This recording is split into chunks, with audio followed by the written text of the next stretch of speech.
She spent $10 million trying to sleep. Then a janitor fixed what every doctor couldn't, and it nearly got him killed. The most powerful woman in Silicon Valley hadn't slept more than 3 consecutive hours in 11 years. Ava Kensington ran a $6 billion empire from behind eyes that never fully closed, and she paid small fortunes to keep that secret buried. But secrets have a way of finding the one person you never expected to tell them to. And on a Tuesday night in March, that person was a maintenance supervisor mopping a hallway at 11:30 who stopped what he was doing and simply asked her if she was okay. She wasn't. And that one honest question set off a chain of events that would shake an entire industry, put an innocent man behind bars, and force the most controlled woman in the country to finally lose control of everything, including her heart. If this story already has you hooked, hit that like button right now and drop a comment telling me what city you're watching from. I want to see exactly how far this story travels.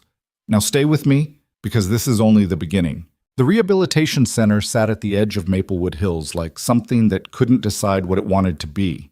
Too clean to feel like a hospital, too clinical to feel like a home. It had 12 private rooms, a meditation courtyard nobody used after dark, and a night staff of 4 people who had learned, through months of quiet proximity, to mostly leave each other alone. Mason Reed was not technically night staff. He was the maintenance supervisor, which meant he supervised himself, because the 2 guys who were supposed to work under him had both quit within the same month, one for a better-paying job at a warehouse across town, the other for reasons he never explained, and the center's administration had not yet gotten around to replacing them. So Mason showed up at 10 every night, signed in at the front desk, and spent the next 8 hours doing the work of 3 people across 40,000 square feet of polished floors and recessed lighting. He didn't complain about it. That wasn't the kind of man he was. He was 32, medium height, with the kind of build that came from actual physical work rather than a gym membership. Broad shoulders, calloused hands, a jaw that hadn't seen a razor in 4 days.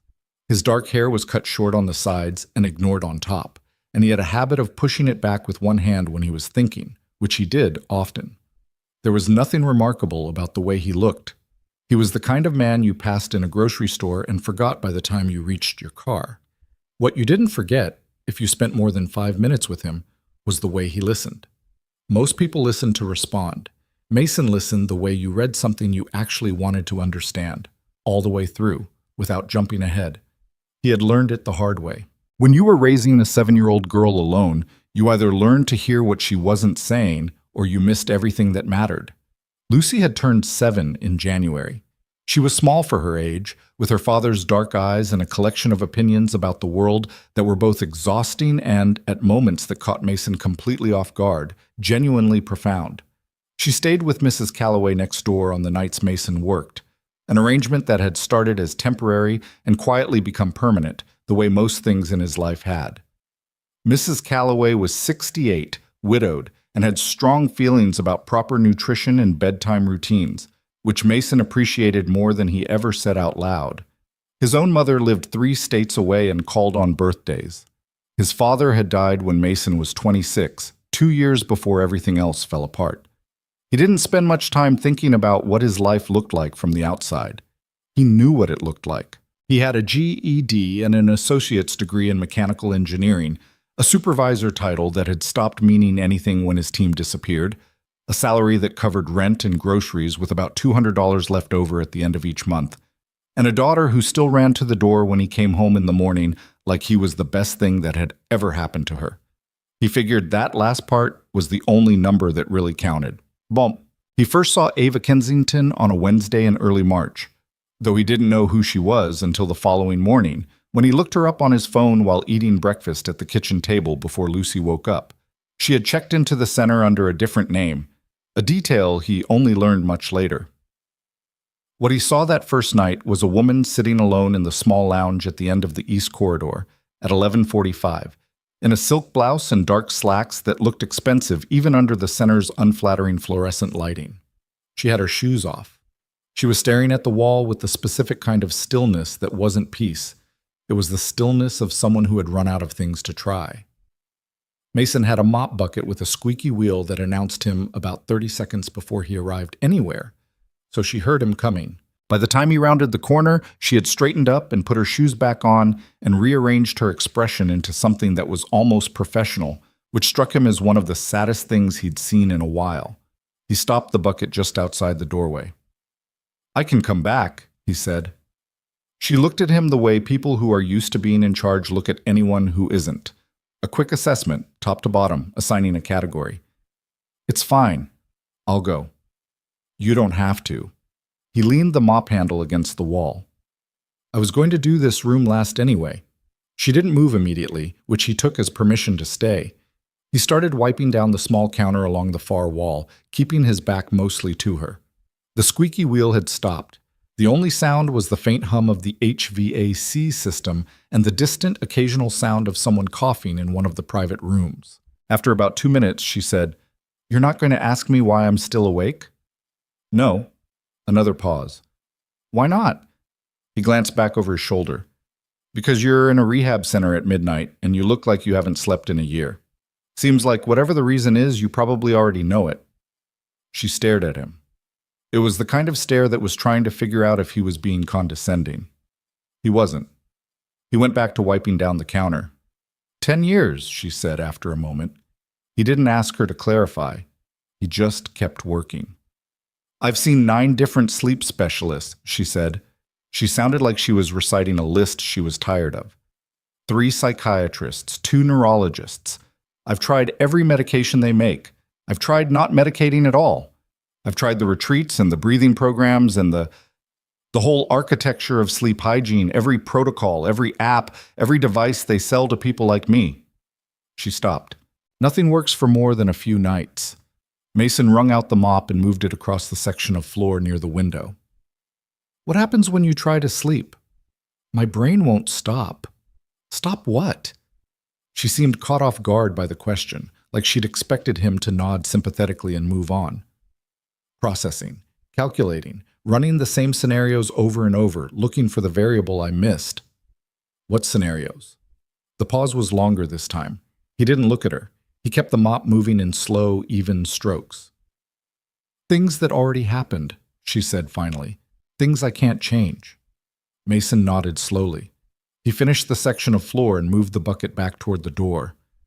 "My daughter does something like that," he said. "She's 7. She used to wake up in the middle of the night and come find me because she'd been lying there going through all the bad things that could happen. House fire, car crash, me not coming home." He paused. "I used to try to talk her out of it. Tell her the odds were low, tell her she was safe. Didn't work at all." "What worked?" He picked up the mop handle. Sitting with her, not trying to fix it, just being there while she felt whatever she was feeling until it got tired and went away on its own. The woman in the silk blouse looked at him for a long moment.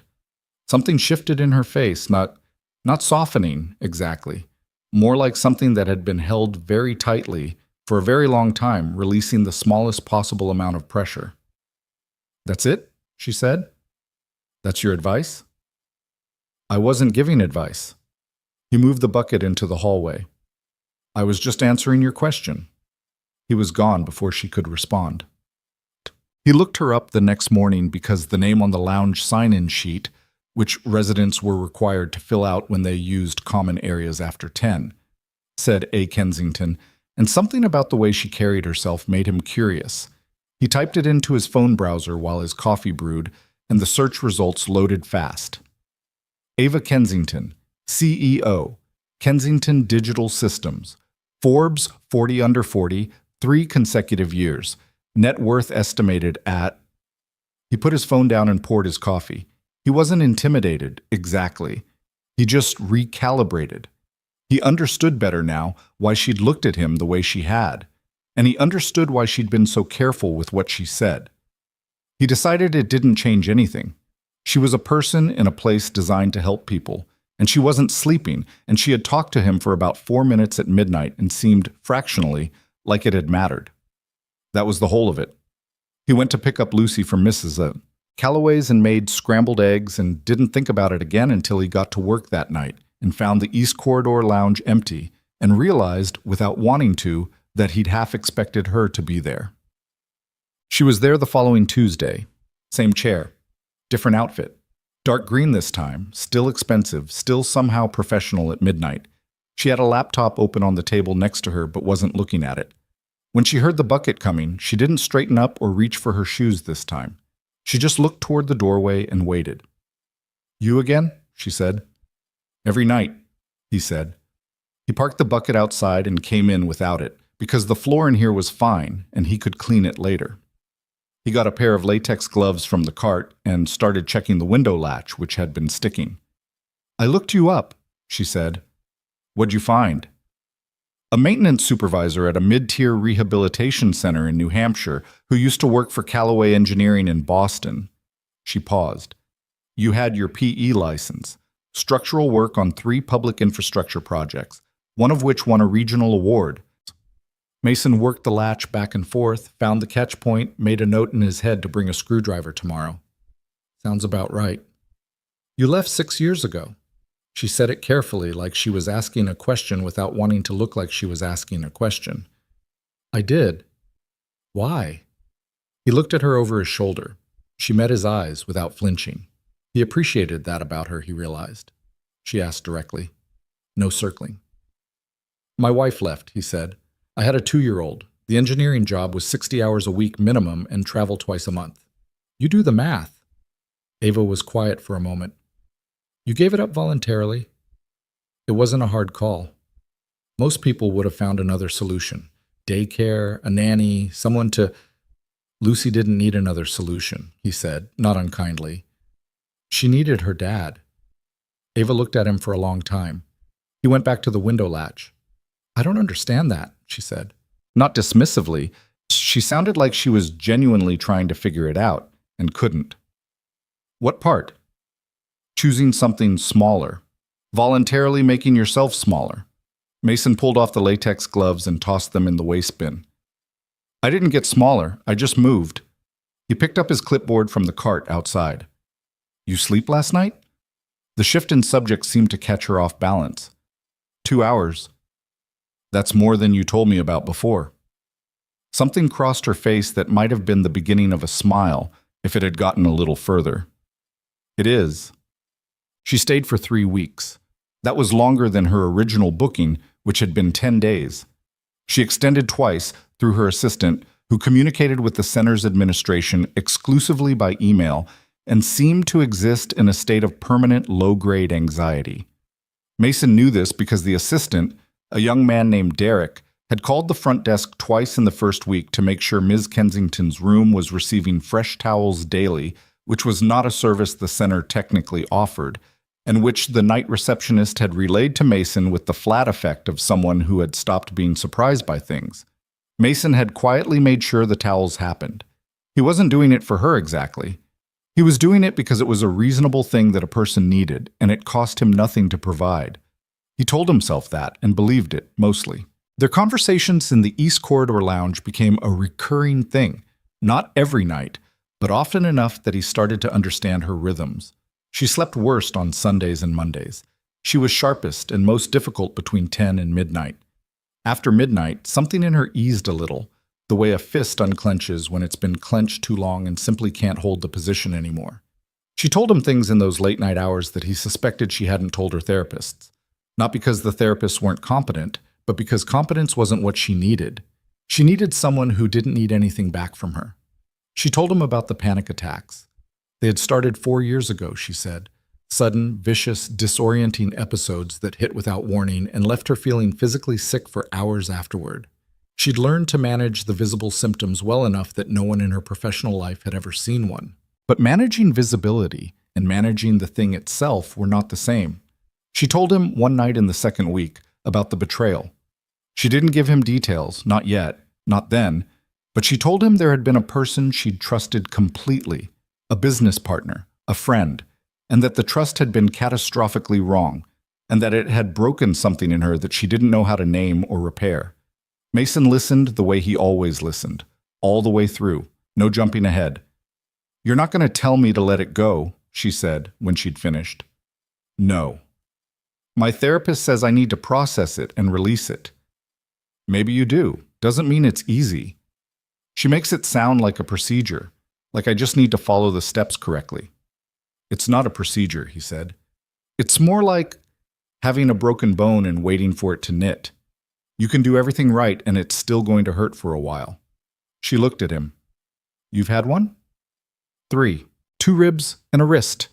He showed her the faint bump on his left wrist where it had healed slightly off angle. Ribs were worse. You can't do anything to help them. You just have to keep breathing and wait. She looked at his wrist for a moment, then up at his face.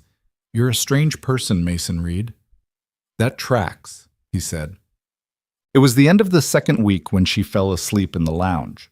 She had been there since 11, and he'd come in around midnight to do the floor, and they'd talked for a while. Nothing heavy that night, oddly enough. She'd been asking him about Lucy, about what it was actually like on a Tuesday evening with a 7-year-old, what they ate for dinner, and whether Lucy had friends she liked, and what her favorite thing was to do on weekends. Mason had talked because she seemed to want to hear it, and there was something in the quality of her attention that was different from the way people usually asked about your kids. The polite inquiry attention, where they're already thinking about the next thing. She was genuinely listening. At some point, he had moved to the chair across the small table from her because it was late and his feet hurt, and there was no procedural reason he couldn't sit for 10 minutes. He was telling her about Lucy's recent conviction that she could teach herself to whistle and her parallel, unrelated conviction that the family needed a dog, when he noticed that Ava had gone quiet in a different way than usual. Her eyes were closed. Her breathing was slow and even, the way it wasn't when she was awake and holding herself together. She was asleep. Mason sat very still for a moment. He looked at her, the silk blouse slightly wrinkled now, one hand resting open on the armrest, her face doing something it probably never did in the waking hours. Absolutely nothing. Just existing. Just being a face without a job to do. She looked younger. She looked, in that moment, like someone who had simply gotten tired and sat down. He got up carefully, the way you move when you're trying not to wake someone, and turned off the overhead light. The room dropped into the dim wash of the nightlight near the door. He picked up his clipboard from the counter and went back into the hallway, where he stood for a moment listening until he was sure the quiet held. Then he went and cleaned the rest of the floor. She was still asleep when he finished his shift at 6:30 in the morning. That's Seth. She came to find him the next evening. Not the lounge. She found him in the maintenance corridor off the east wing, where he was replacing a section of baseboard that had swelled from the humidity near one of the bathrooms. She appeared at the end of the corridor at about 11:15, and she stood there for a second, like she wasn't entirely sure she'd made the right decision coming here. I slept for 4 hours, she said. Mason set down the utility knife. That's good. I haven't slept 4 consecutive hours in... She stopped. It's been years. He waited. I woke up, and the light was different, and I didn't know where I was for a few seconds, and it was... Another stop. This one longer. I wasn't scared. Normally when I wake up, there's this immediate surge, like an alarm going off. But this time, there was just... She seemed to be searching for the right word. Quiet. Mason nodded. He picked up the utility knife again, then set it back down. I didn't do anything, he said. I was just talking. You fell asleep on your own. I know that. She crossed her arms, not defensively. More like she was trying to hold something still. But I was listening to you talk, and I wasn't thinking about anything else, and then I just went. She met his eyes. What were you talking about? When I fell asleep? He had to think back. Lucy trying to teach herself to whistle, I think. Something broke open in Ava Kensington's expression. Not tears, nothing that demonstrative. Just a brief, unguarded crack in the surface, like light through a curtain. She made a sound that was almost a laugh, and almost something else entirely. A 7-year-old learning to whistle, she said. She can't do it yet, for the record. Lots of air, no sound. This time it was definitely a laugh, even if it was small. She unfolded her arms. She looked at him with an expression he couldn't quite categorize. It wasn't gratitude exactly, or not only that. It was the expression of someone who has been carrying something alone for a very long time and has, without planning to, set it down for a moment and discovered that their hands don't know what to do when they're empty. I don't know what to do with you, she said. You don't have to do anything with me, Mason said. I'm the guy who mops the floor. You're the guy who mops the floor and somehow accidentally cured a decade of insomnia. For one night. For one night, she agreed. But she extended her stay a third time, which was the maximum the center allowed. By the end of the third week, Mason knew the following things about Ava Kensington. She drank her coffee black and hated it that way, but had decided years ago that adding anything to it was a form of weakness, which she had privately acknowledged was insane, but couldn't seem to stop. She had grown up in a two-bedroom house in Cincinnati with a mother who cleaned offices and a father who drove a bus, and two younger brothers who both thought she was slightly terrifying and called her every Sunday out of a complicated mixture of affection and awe. She had built her company from a $40,000 loan and a shared co-working desk at 23 years old, and she had not, in any of the years since, allowed herself to be ordinary with another person. She was trying now in the small hours of the morning in a rehabilitation center in New Hampshire with a maintenance supervisor who charged nothing for his time and wanted nothing from her portfolio. You're the first person I've talked to in years who doesn't want something, she said, one night toward the end. I want you to let me finish this floor before 6 a.m. You know what I mean. He did know. People wanting things from you isn't necessarily bad, he said. Depends what they want. Everyone wants something they can use. She said it without bitterness, just fact. Access, investment, an introduction, a quote for their press release. At minimum, they want the story of knowing me. They want to be able to say they have a relationship with Ava Kensington. That sounds exhausting. You have no idea. He leaned on the mop handle and looked at her. What does an actual relationship with you look like then, if you could design it? She was quiet for a while, longer than usual. I don't think I know anymore, she said finally. I think I used to know. A long time ago before... She stopped again. He noticed she always stopped at the same place, the same door she didn't open all the way. I think I've been running the company so long that I forgot there's supposed to be something else. There is, Mason said. How do you know? He thought about Lucy asleep in Mrs. Calloway's spare room with her stuffed rabbit and her strong opinions about dog breeds and her complete unwavering certainty that her father would always come home in the morning. Because I've got something else, he said, and it's the only part that actually keeps the lights on. The last night before she checked out, Ava found him in the courtyard. He was replacing a loose stone in the path. It was outside his strict job description, but it was the kind of loose stone that could catch someone's foot wrong at night, and that bothered him. She sat on the bench near the small fountain that nobody used and watched him work. I'd like you to meet my daughter, he said after a while. He hadn't planned to say it. It came out of the same place where all the things he actually meant came from, not his head. It's not a... He stopped, aware he was fumbling it. Lucy talks a lot, and she'll have questions, and you don't have to answer any of them, but she'd... He stopped again. She'd like you, I think. Ava looked at him for a moment. What makes you think that? She likes people who are real. He set the stone back in place and pressed it down with his palm to check the fit. Even when being real isn't easy, maybe especially then. The fountain made its small sound. Somewhere over the tree line, the sky was beginning its gradual shift from black to the deep gray that meant it was almost 5. Okay, Ava said. He looked up. Okay, she said again. I'd like to meet her. He nodded. He pressed the stone one more time. It was solid. He stood up and brushed the dirt from his knees and didn't say anything else, because it was enough. It was exactly enough. And he had learned a long time ago that some things didn't need more words than they already had. He drove home in the pale early light, the windows down, the radio off. He pulled into the driveway and sat in the car for a minute, the way he sometimes did when he needed to transition from who he was at work to who he was at home, as if there was a door between the two and he had to make sure it was properly open. Mrs. Calloway's kitchen light was already on. Lucy would be up soon, talking about the dog she didn't have and whistling the air she couldn't shape into sound. Mason got out of the car and walked to the front door and went inside. He put on the coffee. He got out 2 mugs, one for himself, one for when Lucy appeared, which would be soon, because she had some instinct for when he was home that he'd never been able to explain. He stood at the kitchen counter in the morning light, and for the first time in a long time, he was aware of the particular quiet of the house, not as emptiness, but as space, as something that had room in it.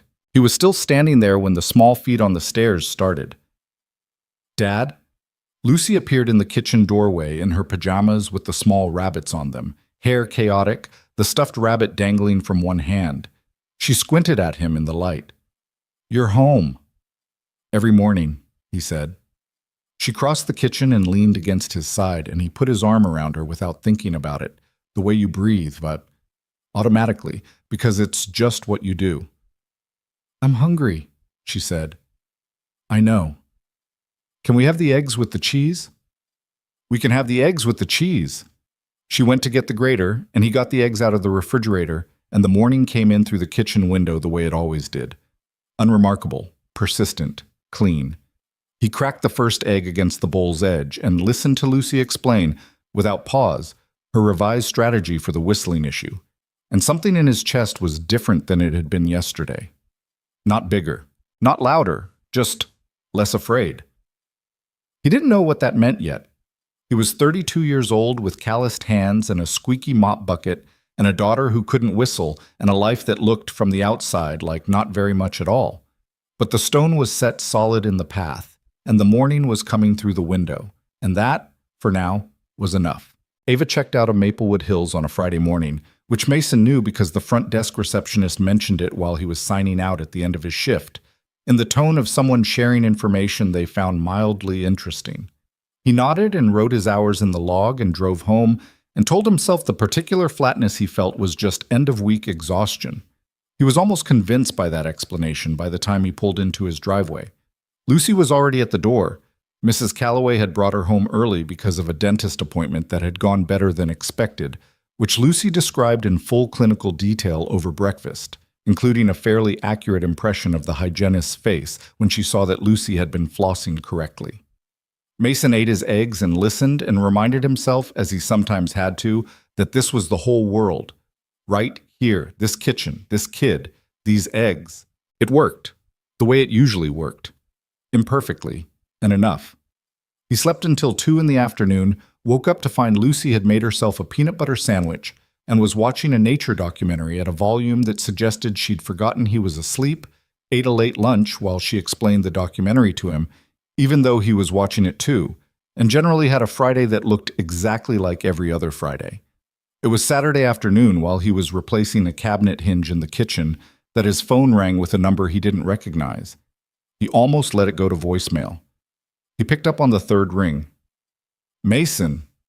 Her voice was different on the phone, more controlled or more aware of being controlled. "It's Ava." He set the screwdriver down. "How'd you get this number?" "The center's employee directory. I told the administrator I needed to follow up about a maintenance issue in my room." A pause. "I'm sorry, that was probably overstepping." "Little bit," he said. "You okay?" "I slept 6 hours last night."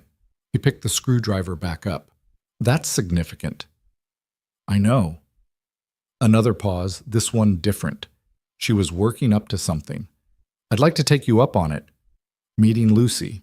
If the offer still stands." Mason thought about it for approximately 1 second. "You free tomorrow?" "I'm free whenever I decide to be free." "That sounds like a yes. There's a farmer's market on Clement Street Sunday mornings. Lucy goes every week for the kettle corn."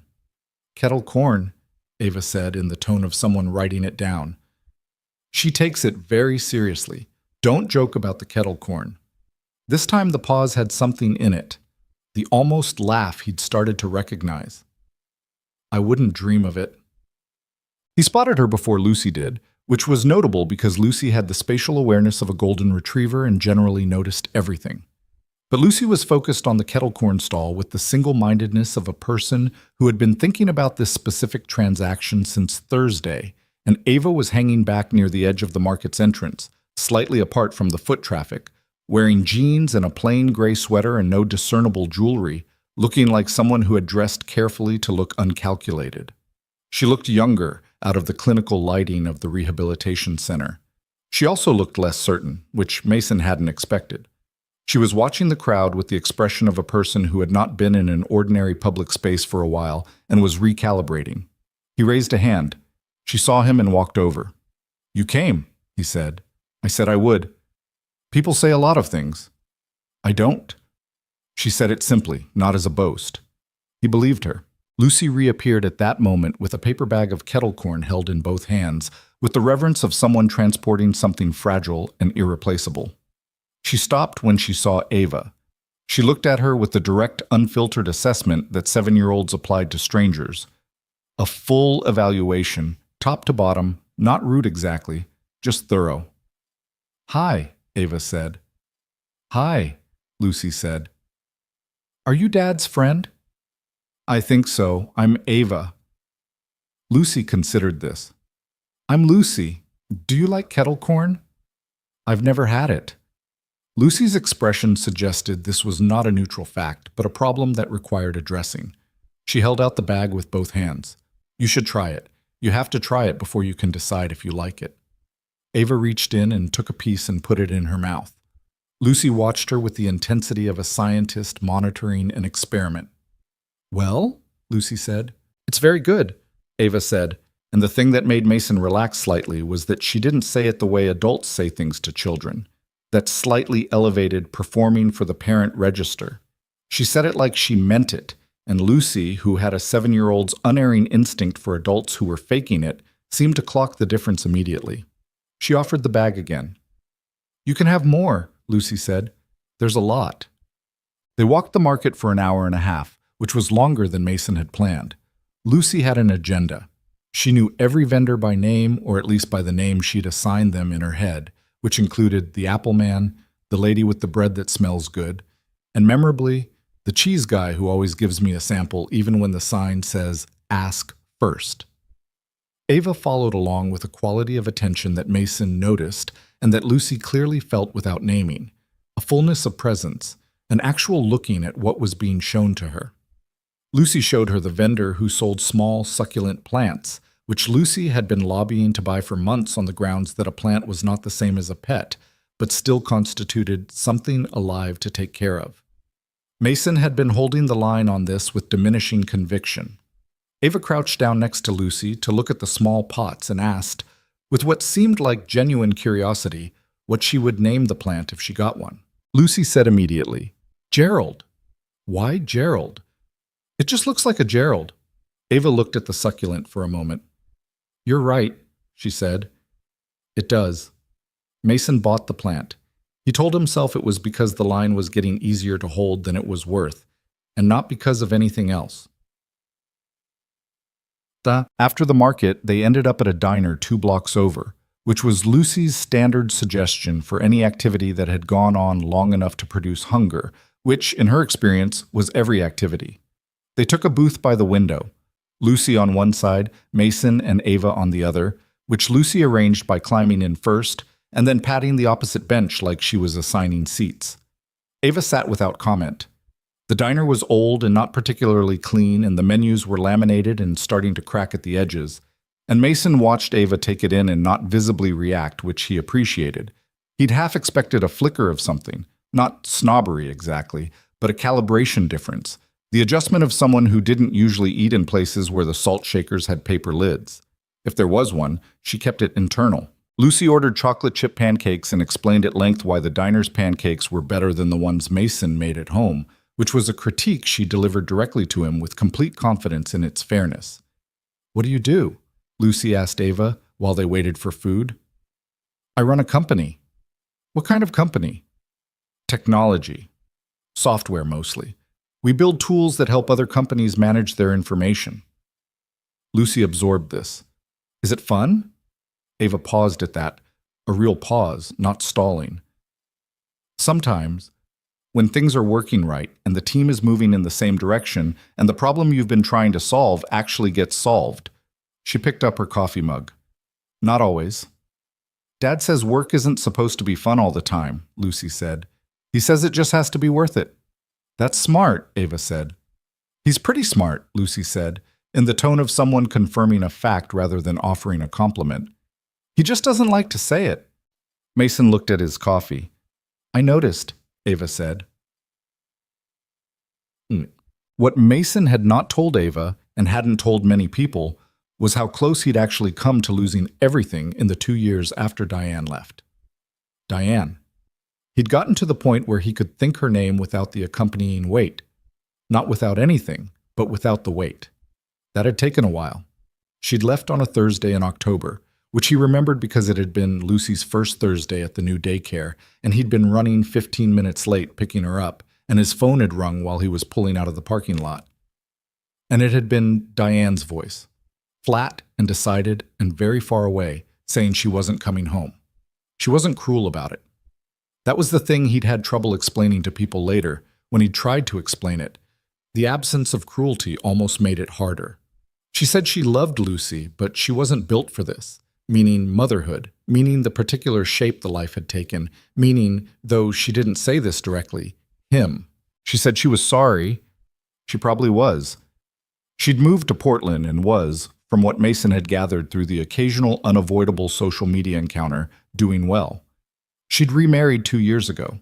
She sent Lucy a card on her birthday, which Lucy received with a politeness that said more about who Lucy was than anything about the card.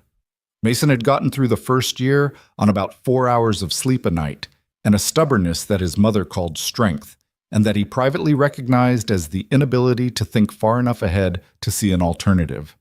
He'd lost the engineering job not immediately but gradually, missed deadlines at first, then absences, then the kind of conversation with HR that ends with the phrase, "We wish you well."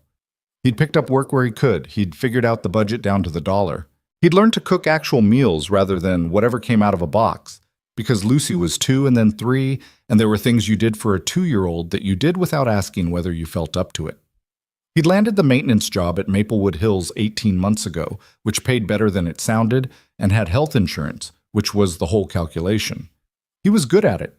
He was good at finding what was broken and fixing it quietly, which was, now that he thought about it, a skill he'd had his whole life. He hadn't dated. He'd had exactly 2 dinners with women in the 3 years since Diane left, both arranged by well-meaning coworkers, both pleasant in the way things that lead nowhere are pleasant. He didn't have the bandwidth for it, was the honest answer. Not because Lucy took all the bandwidth, she didn't, not in that way, but because there wasn't enough of him left over at the end of each day to be a person who was interesting to someone new. He was telling Ava this, or the edges of it, 2 weeks after the farmer's market, sitting in his kitchen on a Sunday afternoon while Lucy was at a birthday party 3 houses down. Ava had come over for what she'd called coffee, which had become lunch, which had become the afternoon. She'd brought a bottle of wine that Mason suspected cost more than his grocery bill for the week, and she'd seemed genuinely unbothered by the fact that his kitchen table had a scratch along one side, and his couch had a throw blanket over one arm to cover where the fabric had worn through. "So you just stopped," she said. "Stopped having a life outside of work and Lucy." "I didn't stop," he said. "I just narrowed the frame. That's what stopping looks like from the inside." "Maybe." He turned his coffee mug around in his hands. "But the frame I had was enough. Most of the time." "Most of the time." He looked at her. "Most of the time is a lot better than I was doing before I narrowed it." She was quiet. It was the way she was quiet when she was actually thinking rather than formulating. He'd started to distinguish the two. They felt different in the room. "I did something similar," she said after a while. "Different shape, same move. I made the company the whole frame." She set her wine glass down. "At least you have Lucy inside yours. Mine is," she made a small gesture, "just work." "That's not true, and you know it. Your brothers call every Sunday. Because they're scared of me." "You told me yourself they call. That's not fear. Fear doesn't call." She looked at him sidelong. "When did you start using my own information against me?" "I'm not using it against you. I'm just pointing out that your frame isn't as empty as you're presenting it." "Fine." She picked up her glass again. "It has my brothers in it, and now apparently a 7-year-old who named a succulent Gerald." She takes him very seriously. "I know. She texted me a photo of him this morning." But Mason had not known that Lucy had texted her. He kept his expression level, but something in his chest did a small, involuntary thing. "She got your number?" he said. She asked me for it at the diner. I assumed you knew. I didn't. Ava watched him. Is that a problem? He thought about it honestly. No, he said. It's just, Lucy doesn't usually do that. She doesn't usually decide about people that fast. She decided in about 4 minutes, Ava said, before the kettle corn was gone. That's what I mean. The afternoon sun came through the kitchen window and sat on the table between them, and there was a silence that wasn't uncomfortable, and Mason thought, not for the first time since Maplewood Hills, that this woman was one of the strangest and most specific people he had ever met, meaning she was entirely herself, without the smoothing effect that most adults developed over time, the learned social rounding that filed down the edges. Ava Kensington had edges. She probably always had. He found, sitting across from her at his scratched kitchen table on a Sunday afternoon, that he was glad about that. She started coming around on weekends with a casualness that felt deliberate, like she'd decided this was a thing that could happen and had simply decided not to overthink it, which was, he gathered, not her natural mode and therefore cost her something. He didn't comment on it. He just made the coffee and left the schedule open and let it be what it was. Lucy adopted her with a completeness that was both touching and slightly alarming. Within 3 weeks, Ava had been assigned a specific mug at the Reed household, the one with the faded mountain on it, which Lucy had selected on what she described as obvious grounds and refused to elaborate, and had been introduced to Gerald's weekly watering routine, the proper technique for which Lucy demonstrated with the gravity of someone teaching surgery. Ava submitted to the training with a straight face. You need to feel the soil, Lucy explained, pressing Ava's fingers into the pot's edge. If it's dry all the way down, then you water. If it's still a little damp, you wait. How do you know how far down to feel? You just know. Lucy frowned. It takes practice. Okay. I can supervise until you get it. That would be helpful. Mason was washing dishes and listening to this exchange with his back turned, because if he looked at either of them, he was going to have trouble maintaining a neutral expression, and neutrality felt important right now for reasons he couldn't entirely articulate. What he was watching or not watching was Ava Kensington learning how to be a person in a house with someone who had no use for her professional reputation and no awareness of her net worth and no reaction to her beyond. You're interesting. You're here. You can help water Gerald. He thought about what she'd said at the center that night near the end. I think I've been running the company so long that I forgot there's supposed to be something else. He didn't say anything about it. He just kept washing the dishes. It was the 3rd Sunday in April when she told him about Daniel Marsh. They'd put Lucy to bed, a process that had, apparently without anyone specifically deciding this, come to include Ava reading 2 pages of whatever chapter book they were on. Because Lucy had discovered early that Ava did voices, including a very creditable impression of a pompous British butler that made Lucy dissolve every single time. Mason would finish the chapter, and then they'd come back downstairs and he'd make tea, and they'd sit at the kitchen table in the quiet of the house after the kid was finally down. That night, Ava turned her mug around in both hands for a long time before she spoke. Daniel Marsh was my co-founder, she said. We started Kensington Digital together. He was the technical side. I was operations and strategy. We'd known each other since college. She was looking at the mug. He was the only person I trusted completely, for years. The only person I didn't run the calculation on. Mason waited. He died 4 years ago. Heart attack is what the official report said. He was 41. I had no reason to question it. She paused. Then, about 3 months after he died, I was going through old server backups. Just routine maintenance, housekeeping, and I found files that weren't supposed to be there. Files from before he died. Financial records, internal communications, things that had been hidden, buried in a partition that nobody would look at unless they were looking for it. She stopped. Her hands had gone still on the mug. What did they show? Mason said. I don't know everything. I haven't had anyone look at them. I haven't told anyone about them because I don't know who to trust. She finally looked up at him. What I could read myself, without any forensic analysis, was enough to understand that Daniel knew something was wrong inside the company. He was documenting it. Whatever he found, whatever he was building a case for, he never got to use it. The kitchen was very quiet. Outside, a car passed on the street, its headlights sweeping briefly across the ceiling. "You think it wasn't a heart attack," Mason said. "I don't know what I think." But her voice said she did. She'd had 4 years to think about it, and she knew exactly what she thought. What she didn't have was proof, and Ava Kensington wasn't built to make accusations she couldn't back up. "Who knew about the files besides you?" "No one. I moved them. They're on an encrypted drive that doesn't exist in any company inventory." "Have you looked at them recently?" "Every few months." She set the mug down. "Mason, I have 600 employees. I have a board of directors I've worked with for years. I have investors and partners and people whose careers are tied to mine. And I have no idea which of them—" She stopped. "I've been building a company on a foundation that might have a body in it, and I've been smiling at the people who put it there." He looked at her. The careful composure she wore like a second skin had slipped just enough that he could see what was underneath. Not the panic attack she'd described, not the acute physical breakdown, but something quieter and more relentless. The specific exhaustion of knowing something terrible and carrying it alone and not knowing which direction to walk. "That's why you can't sleep," he said. Not a question. She looked at him for a moment, then away. "The insomnia started before I found the files," she said. "The betrayal I told you about at the center.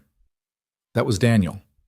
Finding out the man I trusted most had been hiding something from me, even if I don't fully understand what or why yet. That broke something." She pressed her fingers to the table. "The files just—" She exhaled. "They added weight to a break that was already there." Mason was quiet for a while. He turned his own mug in his hands. "I'm not a lawyer," he said. "I'm not a private investigator. I'm not anything with a relevant credential." "I know. So why are you telling me?" She met his eyes.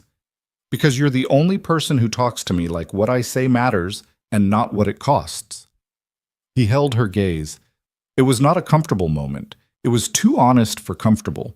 But he didn't look away, and neither did she. "I can look at the files," he said finally. "I'm not going to understand all of it, but I know how to read technical documentation, and I know what buried records usually look like, and I'll tell you honestly what I see." "Mason, not tonight, but when you're ready." He picked up his mug. "And I'm not doing it because I think it's my business. I'm doing it because it's yours, and you've been carrying it by yourself for 4 years, and that's—" He stopped. "That's too long." Ava looked at him across the table in the quiet kitchen, in the house with the sleeping child upstairs, and something in her face did the thing he'd first seen in the lounge at Maplewood Hills. The small, involuntary release, like pressure through a valve. "You're a strange man," she said. "You've mentioned that." "I keep meaning it differently." He looked at her. She didn't elaborate, and he didn't ask her to, and they sat there in the comfortable, uncomfortable silence that had become, over the past weeks, one of the things he'd started to look forward to in a way he wasn't fully ready to name. He told Lucy the next morning, in the pragmatic way he handled most things with her, directly, without drama, adjusted for age. "Ava's dealing with something hard at work," he said, over the eggs with cheese. "She might need some help figuring it out." Lucy was spearing a piece of egg with her fork. "Is she going to be okay?" "I think so. She's tough." "She did the soil thing right yesterday," Lucy said, as if this were relevant data. "First try." "Gerald seemed fine." "Gerald is thriving," Lucy corrected. Mason drank his coffee. "I know." He set the mug down. "If she needs to come around more while she's dealing with this, is that okay with you?" Lucy gave him a look that he recognized as her version of the expression he wore when someone asked a question whose answer was obvious. "Dad?" she said. "She has the mountain mug. That's basically permanent." He nodded seriously. "Right, good point." Lucy went back to her eggs, case closed, moving on. Mason looked at his coffee and thought about encrypted drives and buried files and a dead man's documentation of something terrible. And the woman who had been carrying all of it alone in the gap between her reputation and her reality, and his daughter who assigned mugs and watered succulents and trusted people in 4 minutes, or not at all. He didn't know what was in those files. He didn't know what finding out would cost. He knew that the woman who'd shown Lucy how to feel for dryness in the soil, patiently, seriously, like it was worth learning, was in real trouble, and she'd told him. And that meant it was no longer entirely her problem alone. That was just how it worked for him. It had always been how it worked. He got up and put the plates in the sink and started the water running, and outside the kitchen window the morning was doing its ordinary thing, and the day ahead looked exactly like itself. And underneath all of that, something was already shifting, quietly, below the level of any alarm, the way water moves under ice before the thaw begins. The encrypted drive was smaller than Mason had expected. He didn't know why he'd expected it to be larger, as if the weight of what it contained should translate into physical mass. But it was a standard thumb drive, matte black, unremarkable, the kind you could buy at any drugstore checkout counter. Ava set it on his kitchen table on a Saturday morning in early May while Lucy was at a birthday party, and Mason was still in the shirt he'd worn to work the night before, and they both looked at it for a moment like it was something that might move. "You don't have to do this today," Ava said. "You brought it today." "I know."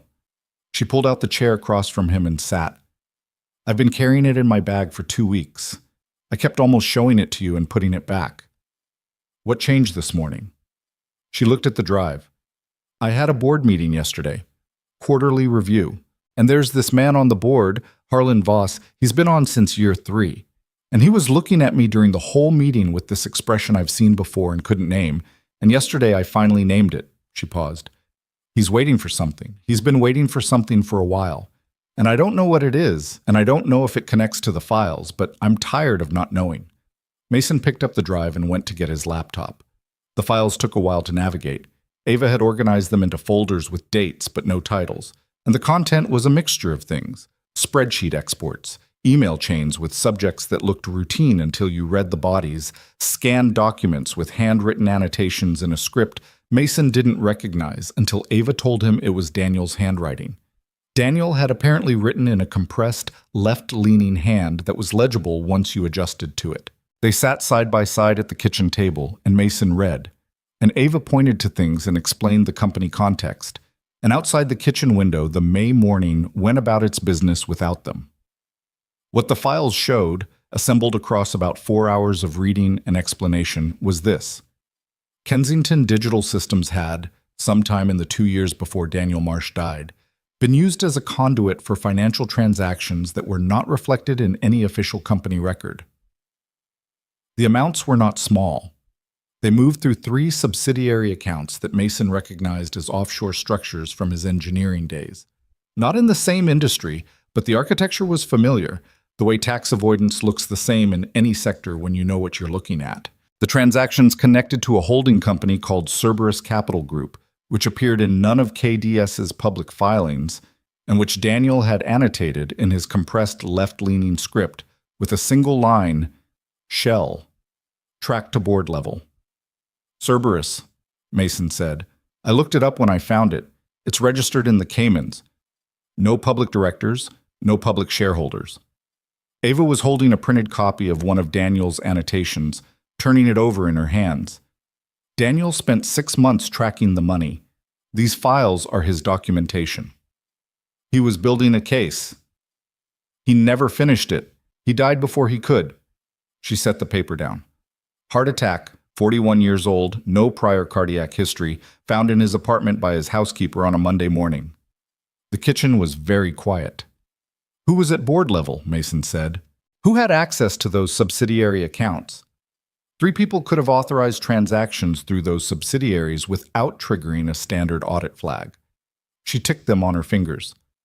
Harlan Voss, Richard Feld. He was CFO at the time. He retired 2 years ago.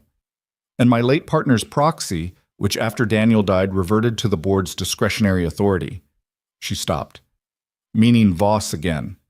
Mason sat back. He looked at the ceiling for a moment, then back at the screen.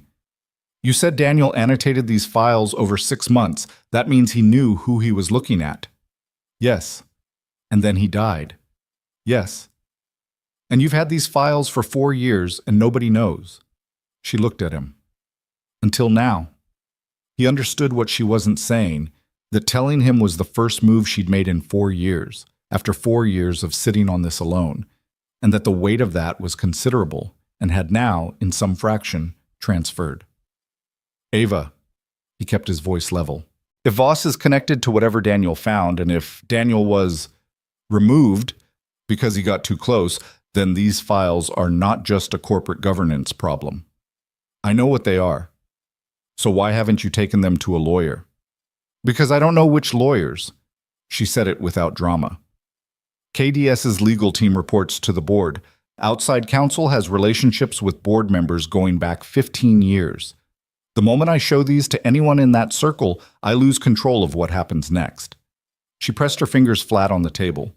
And Voss has enough board influence that if he moves against me first, if he gets wind that I've found this before I can act on it, he can call a vote. He's been cultivating the votes for months. I've watched him do it, and I couldn't understand why, until yesterday. He's positioning to remove you. If he thinks I'm a threat, yes, and if he knows I have this... She gestured at the laptop. He won't wait. Mason closed the laptop. He needed a minute where the words on the screen weren't in front of him. You need someone who can analyze this independently, he said. Someone outside the company, outside your usual legal network. A forensic accountant, someone who can build the documentary case properly, the kind of case you walk into a federal office with. Federal, she exhaled. Yes, I've been thinking SEC. Possibly DOJ, if the fraud is extensive enough. Is it extensive enough? The transactions I can trace amount to about $40 million over 2 years, she said it flatly. There are likely more I can't trace. $40 million. Mason held that number in his head for a moment and felt the scale of it. Not the money itself, but what it meant about the people involved, about how long this had been running, about how many people had looked the other way or actively helped. He thought about Daniel Marsh writing annotations in his compressed left-leaning script, tracking numbers in the dark, and not making it to the Monday morning where he'd planned to tell someone. Okay, Mason said. Okay, what? Okay, we find the right forensic analyst. Not through your network, through mine. He saw her expression. I know people from the engineering world, infrastructure contracts. You run into forensic audit people regularly. I can reach out quietly, without it going anywhere near KDS. Mason, you'd be stepping into something that I know what I'd be stepping into. He met her eyes. I'm not a child, and I'm not doing it without understanding what it is. I'm saying I can make the connection, and you take it from there. She looked at him for a long moment. You don't have anything to gain from this, she said, and quite a lot to lose. So did Daniel Marsh, he said, and he tried anyway. Something shifted in her face. Grief and recognition, two things that didn't usually travel together but sometimes had to. She looked away. She looked at the table. All right, she said finally. We find the analyst. It took 2 weeks to find the right person. Mason went through 3 names from old colleagues before landing on a 4th, a woman named Claire Sato, who had done forensic work on a highway contract dispute 6 years ago, and whom Mason had spoken to exactly once in a conference room in Boston, and remembered as someone who asked questions that cut to the thing directly without stopping to admire how smart they sounded. He called her on a Tuesday evening from his car in the Maplewood Hills parking lot before his shift. Claire Sato remembered him, which he hadn't counted on. She asked, without much preamble, what he needed. He gave her enough of the outline to be specific without being incriminating on a phone call. Offshore transactions, shell holding company, board-level authorization, a dead co-founder. Claire was quiet through all of it. How solid is the documentation, she said. The person who built it was thorough and had access. It's 6 months of work by someone who knew what they were looking at. And that person is? Not available anymore. A short pause. Understood. Another pause. I need to see it in person, and I need to know who's at the top of this because if it goes where you're describing, I need to know before I walk into it. I can arrange a meeting, neutral location. I'll want a retainer agreement with the principal, not with you. That's fine. She'll agree to it. She, Claire said in a tone that wasn't comment, just notation. You'll know who she is when you meet her. It'll track. There was a third pause, longer than the others. 2 weeks. I'll clear space in the calendar. Send me a city, and I'll send you available dates. Mason hung up and sat in his car for a minute before going inside. The parking lot was quiet. The center's exterior lights reflected in small orange circles on the damp pavement. He thought about what he'd just set in motion and felt the size of it. Not fear exactly, but a kind of high-alert clarity, the sharpened attention of someone who has just committed to walking across a surface they're not entirely sure will hold. He went inside and mopped the floors, and at 2 a.m. sat in the East Corridor lounge. His lounge, he'd started thinking of it as, without meaning to, and texted Ava, "Found the analyst. She'll meet with you. 2 weeks." The reply came 4 minutes later, which meant she was awake, which these days happened less often than it used to. "Thank you." He put his phone back in his pocket and went back to work. The meeting with Claire Sato happened on a Thursday, in a hotel conference room in Providence that Ava booked under a corporate name that had no connection to KDS. Mason drove Ava there, which she'd asked him to do with a directness that suggested she'd thought about asking and decided not to overthink it. He waited in the hotel lobby with bad coffee and his phone while the two of them were in the room for 2.5 hours. When Ava came out, she looked the way she looked after board meetings, stripped of the extra layer, whatever she used to keep the surface smooth during high-pressure situations. Claire Sato came out behind her, compact and unhurried, and shook Mason's hand with the grip of someone who'd decided he was trustworthy about 30 seconds into the conversation. "This is serious work," Claire said to him, not unkindly. "I know." "She knows it too. She's been sitting on it a long time." Claire looked at him steadily. "You understand that when this starts moving, it moves fast." "I understand." Claire nodded once, the way engineers nodded when they'd confirmed a load calculation. She told Ava she'd have preliminary findings in 3 weeks and left. Mason and Ava stood in the hotel lobby. The early June light came through the glass doors and sat on the tile floor in long, pale rectangles. "How was she?" Mason said. "Terrifying," Ava said. "In a reassuring way." She picked up her bag. "She said the same thing you said, that this is potentially criminal, not just regulatory, that Daniel's documentation is strong but incomplete, and she needs to fill the gaps before it's actionable." "How long?" 3 weeks for the preliminary analysis. Then she'll know whether to bring in additional counsel or go directly to the SEC. Ava looked at him. "She also said that if the people involved figure out what's happening before she's finished, if there's any leak, the window closes. Then there won't be a leak." "Mason." She stopped. She said his name the way she sometimes did, with a weight to it, like she was using it to say something the words around it weren't quite doing. If it goes wrong, we deal with it," he said. "That's the only plan that makes sense." She looked at him for a long moment, and then she did something she rarely did in public. She reached out and put her hand briefly on his arm, the way you touch someone when words are less precise than the gesture. It lasted about 2 seconds. Then she adjusted the strap of her bag and walked toward the doors, and he followed, and the hotel lobby went back to being just a hotel lobby. The anonymous message arrived on a Wednesday in mid-June. It appeared in Ava's personal email, not her KDS address, her personal one, which wasn't public, and contained 7 words and a file attachment. "We know you found Daniel's files." The attachment was a photograph. It showed Mason's car parked outside the Providence Hotel. They were in Ava's apartment when she showed him, which was the first time he'd been there, a large, impersonal-feeling place in a high-rise with windows that looked out over the city and furniture that was expensive and looked like nobody lived with it. She'd called him at 7 in the morning, and he'd heard something in her voice that made him arrange Lucy's day quickly and drive over. He looked at the photo for a long time. "They know the car," he said. "They know the car. They know the hotel. They know the date." She was standing by the window, arms crossed, not looking at the view. "They either have someone watching me or they're monitoring my communications. Or both."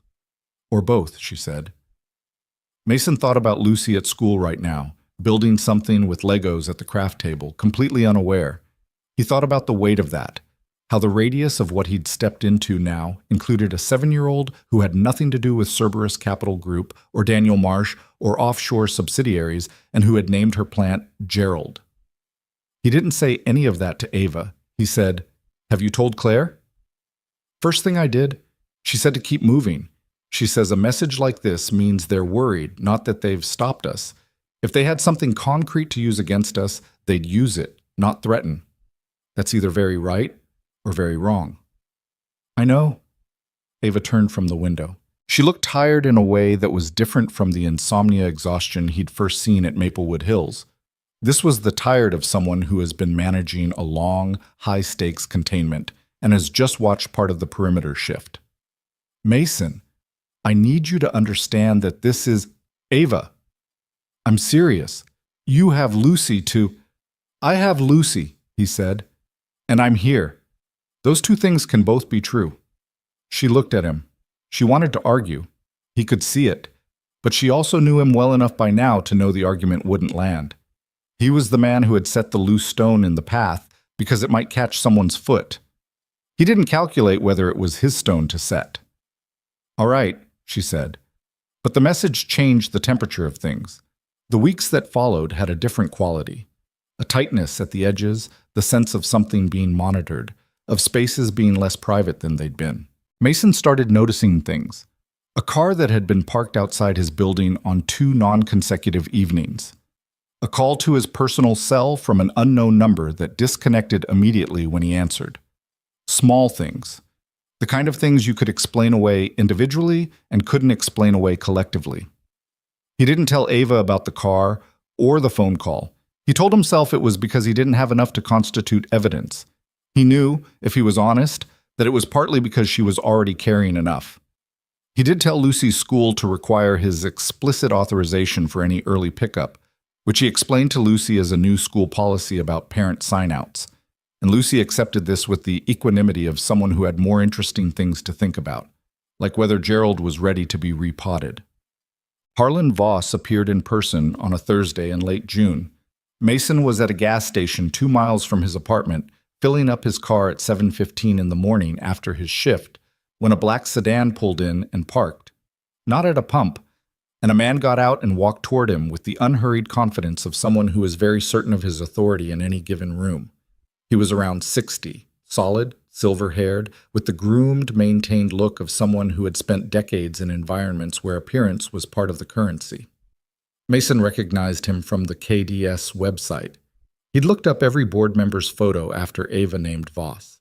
He kept his expression neutral and kept his hand on the gas pump handle. "Mr. Reed," Voss said, stopping a comfortable conversation distance away. Not aggressive, just present. "I apologize for the unorthodox approach. I didn't want to bother you at your workplace. This is my commute." "Indeed," Voss smiled. It was a practiced smile, warm on the surface, engineered underneath. "I'll be brief. I'm aware that you've developed a friendship with Ava Kensington. She's a remarkable woman. I've known her for years." He paused. "I'm also aware that she's been dealing with some significant personal challenges recently. Mental health challenges, among other things." Mason looked at him. "I think you probably have her best interests at heart," Voss continued, "but sometimes people who are struggling make decisions that seem important to them but are actually driven by the struggle. By a kind of paranoid thinking, you might say." "What are you asking me?" Mason said. "I'm not asking you anything." Another practiced pause. "I'm suggesting that if Ava is pursuing something that she believes is meaningful, it might be worth, gently, encouraging her to discuss it with a mental health professional before she does anything that would damage her reputation, her company, her relationships." He held Mason's gaze. "She's worked very hard to build what she has. It would be a shame to watch someone undermine it because they had a period of instability." Mason pulled the pump handle and replaced the cap. He turned and looked at Voss directly. "I appreciate you coming to me," he said in a tone that meant the opposite. "I'll think about what you said." Voss nodded, still smiling. "That's all I ask." He turned and walked back to the black sedan and got in, and the sedan pulled out of the gas station with the smooth unhurriedness of a vehicle that had nowhere it needed to hurry to because it owned the road. Mason stood at the pump for a moment. His heart was beating faster than he wanted it to, which was a physical reaction he didn't try to suppress because it was accurate. He was in something real now, and the something real had a face, and the face had come to a gas station to tell him, in the language of people who don't say directly what they mean, to back off. He called Ava on the drive home. "Voss knows about us," he said when she answered. "He came to my gas station this morning." The silence on her end was the specific silence of someone recalculating. "What did he say?" Mason told her, accurately, including the tone. Ava was quiet through all of it. "Mental health challenges," she said when he finished. "He's establishing a narrative. If I go to the SEC, he frames it as an unstable CEO acting out of paranoid delusion." She exhaled. "That's why he came to you. He wants you to either stop me or confirm later that I seemed unstable. A witness who knew me personally saying I wasn't thinking clearly." "It's a clean move," Mason said. "He's had practice." Her voice was flat. "Mason, this is escalating." "I know. Claire needs more time. At least 2 more weeks." "Then we give her 2 more weeks." He turned onto his street. "Ava, he's trying to scare us. That means he doesn't have enough yet, either." "No, but he's moving." Pause. "I'm calling an emergency board meeting for next week. On the surface, it's a Q2 update. What I actually want is to see the room, see who's been talking to Voss, see who's already made up their mind before I open my mouth." "That's a risk. Everything is a risk. At least this one is mine to take." He pulled into his driveway. The morning was bright and irritatingly ordinary. Birds, a neighbor's sprinkler, the sound of someone's car radio on the next street. "Be careful in that room," he said. "I'm always careful in that room. Be more careful than always." There was a pause, and in it he could hear the shape of what she wasn't saying, the acknowledgement that careful might not be enough, that she was walking into a meeting with people who had possibly arranged for a man's death and were now methodically working to remove her before she could prove it. He could hear all of that, and she knew he could hear it, and there was nothing else to say. "Go see your daughter," Ava said. "She texted me about Gerald again." "She texts you more than she texts me." "You live with her. She doesn't have to text you." He got out of the car and went inside. Lucy was still asleep. He made coffee and stood at the kitchen window and let the morning come in the way it always did, unremarkable and persistent. Gerald sat on the windowsill, green and ordinary, and exactly where Lucy had put him. 2 weeks later, Claire Sato called Mason at 6 in the evening. "Tell Ava to clear her calendar for next week," Claire said, without preamble. "I have the preliminary analysis. It's what she thought it was, and it's worse." A short pause. "And tell her to be careful about who she's meeting with before then. I'm finding names in these files that are going to surprise her." Mason hung up and stood in his kitchen for a moment. Lucy was in the next room working on her whistling, which was still producing air and optimism in equal measure, 0 sound. He walked to the doorway and looked at her, cross-legged on the living room floor, cheeks puffed out, the stuffed rabbit watching the process with its fixed plastic eyes. "How's it going?" he said. She stopped and looked at him. "I almost did it," she said. "Yeah?" "I heard something. It might have been wind, but it might have been a whistle." "Could be both," he said. "Yeah." She tried again. Air, silence, determination. "Dad?" "Yeah." "Is something wrong?" He looked at her. She was 7 years old, and she asked that question the way adults asked it, directly, because she'd learned to read rooms from someone who had spent years learning to read her. "Some work stuff," he said. "Complicated work stuff." "Ava's work?" "Yeah." Lucy considered this with the seriousness she brought to things that deserved it. "Is she going to be okay?" He thought of Claire's voice. It's worse. He thought of Voss in the gas station. He thought of Daniel Marsh's compressed, left-leaning handwriting documenting something that had gotten him killed. "I think so," he said. It was as honest as he could be. Lucy seemed to weigh it the way she weighed things, not naively, but with the particular trust of someone who had decided the person in front of her was worth believing. "Okay," she said, and she went back to trying to whistle. Mason went back to the kitchen and picked up his phone and texted Ava. Claire called. "Next week. It's worse than you thought." He stood at the counter and waited for the 3 dots to appear. They appeared immediately. The message, when it came, was 3 words. "I know.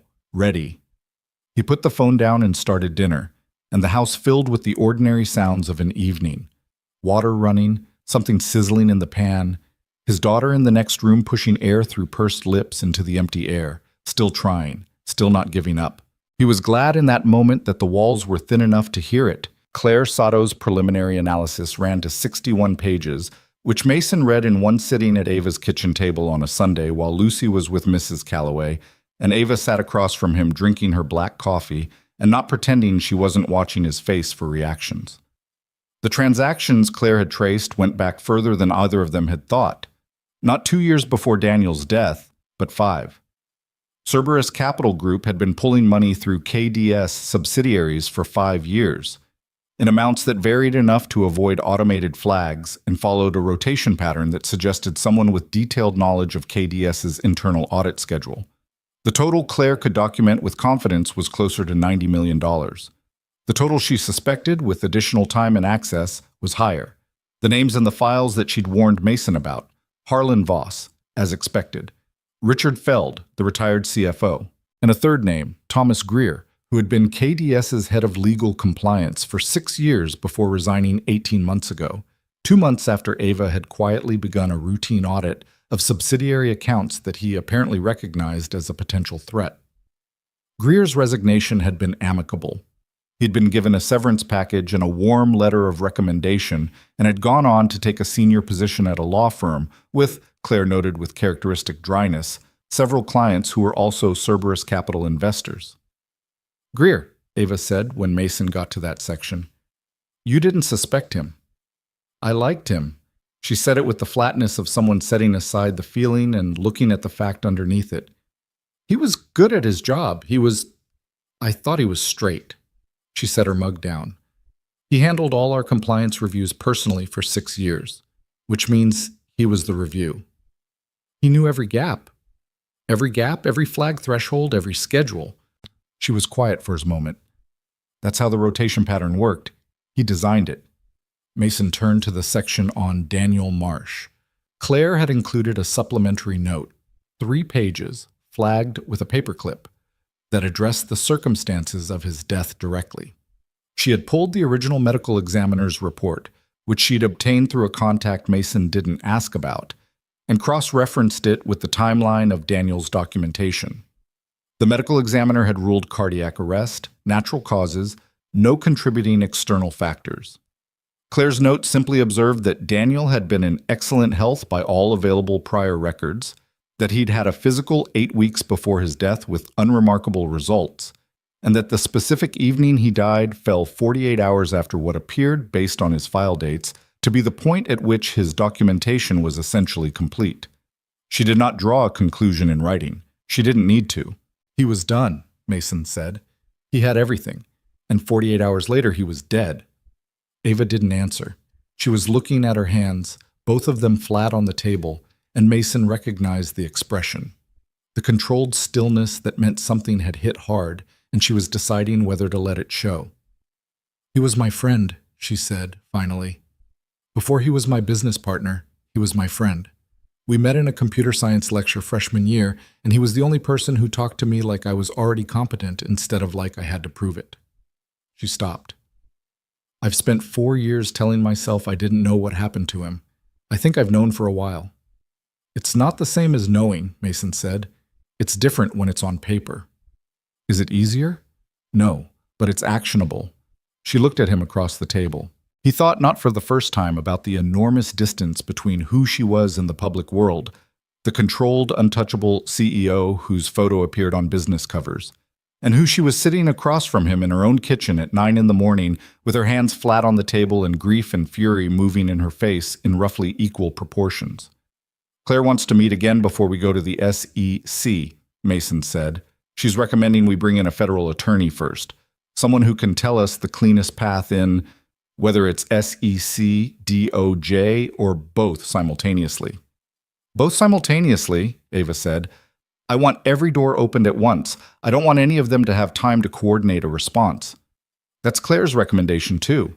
"Then we're aligned." She picked up her coffee. "How long?" She said 1 week to get the attorney in position, then we move. 1 week. The number sat between them. It had the quality of a countdown, and they both felt it. The week should have been manageable. It wasn't. On Monday, two of KDS's largest institutional investors called Ava within 3 hours of each other to ask, in the careful language of people who had been briefed to ask carefully, whether there was anything the company needed to share regarding current management stability. Both calls came through her assistant, which meant someone had gotten to her assistant, which meant the information perimeter that had seemed solid was already porous. On Tuesday, a financial news site published a brief, vague item about rumors of internal restructuring at Kensington Digital Systems and questions about the CEO's long-term commitment to the role. The item cited no named sources.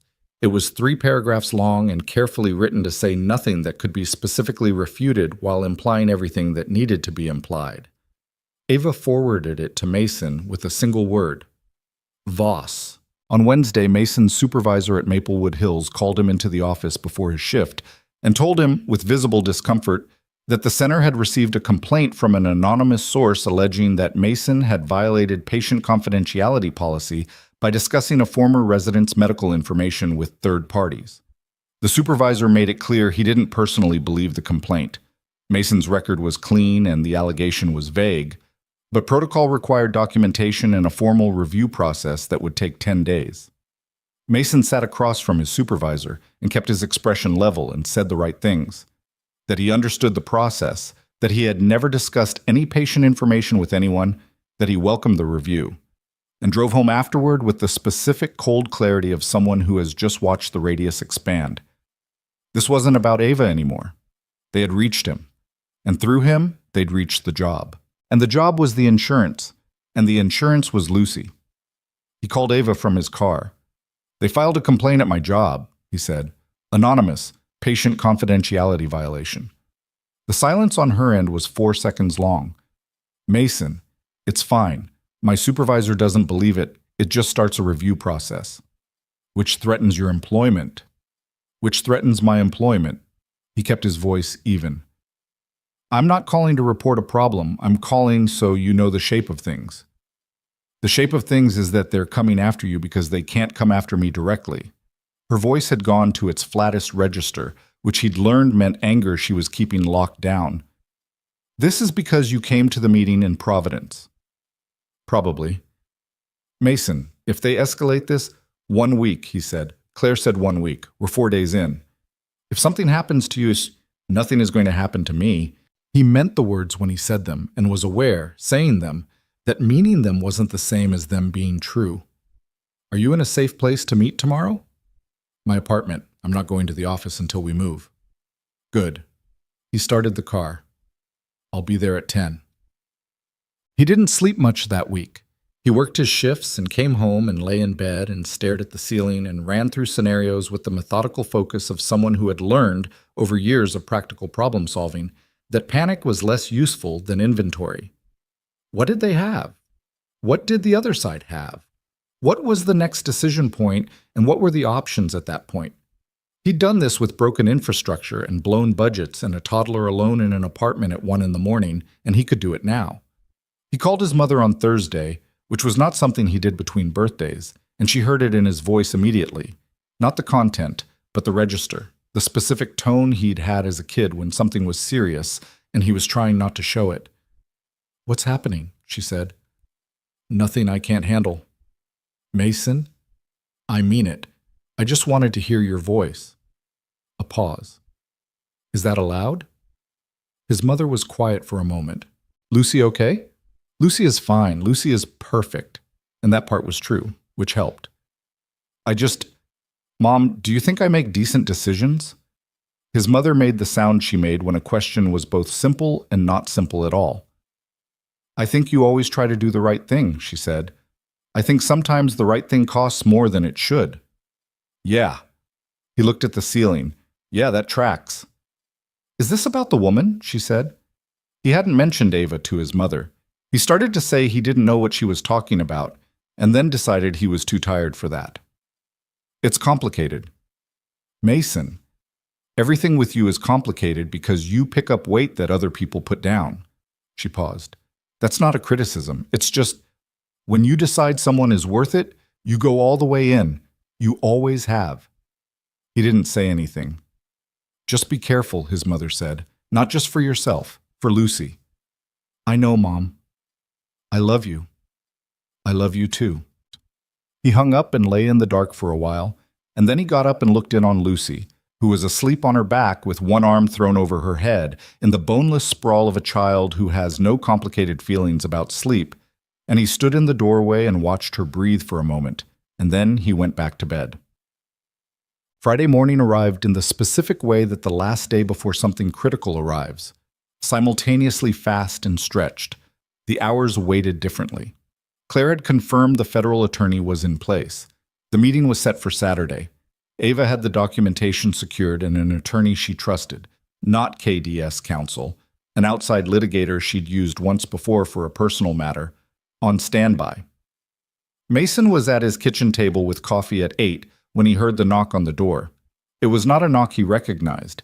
It was the kind of knock that had authority built into it, not aggressive, but formal, the cadence of someone for whom knocking is a professional act.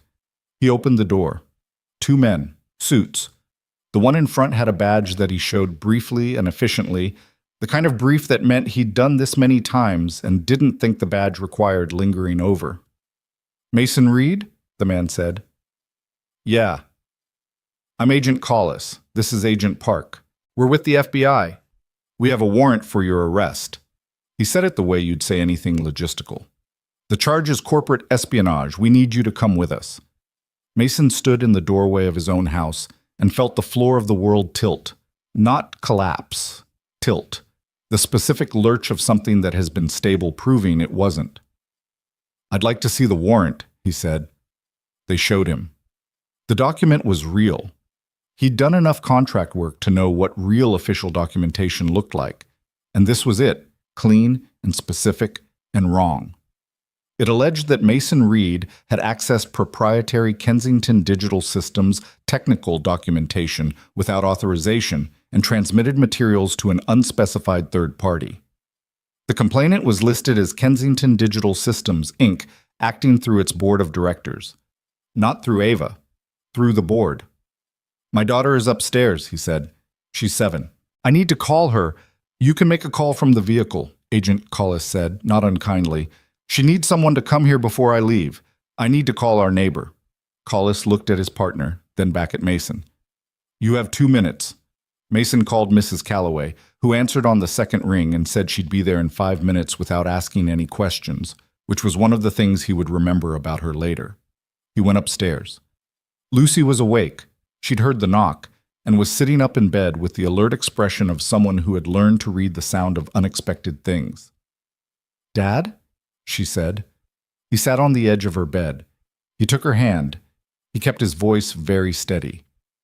"I have to go somewhere this morning. Something came up. Mrs. Calloway is coming over right now, and she's going to stay with you." Lucy looked at his face. She was 7 years old, and she was reading it the way she'd always been able to read it, and what she saw there was enough that her eyes went wide and bright, and she tightened her grip on his hand. "Is it bad?" she said. "It's complicated," he said, "and I'm going to fix it." "Is it about Ava?" "It's related to some things we've been working on. Yeah." "Is Ava okay?" "She will be." He squeezed her hand. "Lucy, listen to me. I need you to be very brave this morning, okay? Not because there's anything to be scared of, but because being brave is what we do in this family when things get complicated." She looked at him. Her chin was steady, but barely. "Can I call her?" Lucy said. "Ava?" "I'm going to tell her what happened. She'll call you." He kissed her on the forehead. "Gerald needs water today." She made a sound that was partly a laugh and partly something that was trying not to be a cry. "I know," she said. He went downstairs. Mrs. Calloway was coming up the front walk.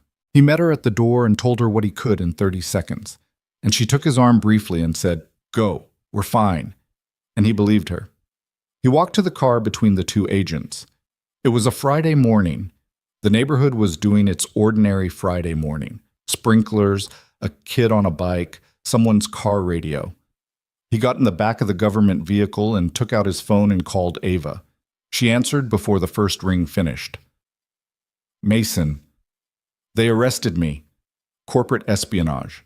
The complaint is from the KDS board. He said it fast and without editorial. They came to my house. Lucy is with Mrs. Calloway. I'm in the vehicle now. The silence lasted exactly 2 seconds. I'm calling the attorney right now. Do not say anything to anyone until he's there. Not one word. You hear me? I hear you. Mason. The wait again. His name carrying what the words couldn't. I'm going to fix this. I know, he said. I mean it. I know you do. Agent Collis was watching him in the rear-view mirror. I have to go. Don't say anything, she said again. He put the phone in his pocket. Pause. The processing took most of the day.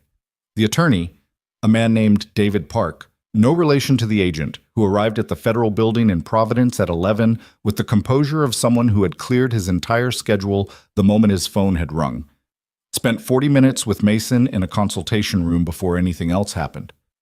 The complaint is manufactured, Mason told him. I know. Ava called me on the way here. I have a fairly complete picture. David Park had the long, careful face of someone who processed information by slowing down rather than speeding up. What they've done is file a complaint through the board, which bypasses Ava's authorization. Voss can do this because the board has standing to act on corporate matters. The specific allegation is that you accessed KDS technical documentation, which they're characterizing as proprietary trade secrets, through your relationship with the CEO and transmitted it to a third party. Claire Sato. They know about Claire. They knew about Providence. They sent an anonymous email with a photo of my car. Mason ran a hand through his hair. They've been watching us. David Park wrote something in his notebook. That's actually helpful.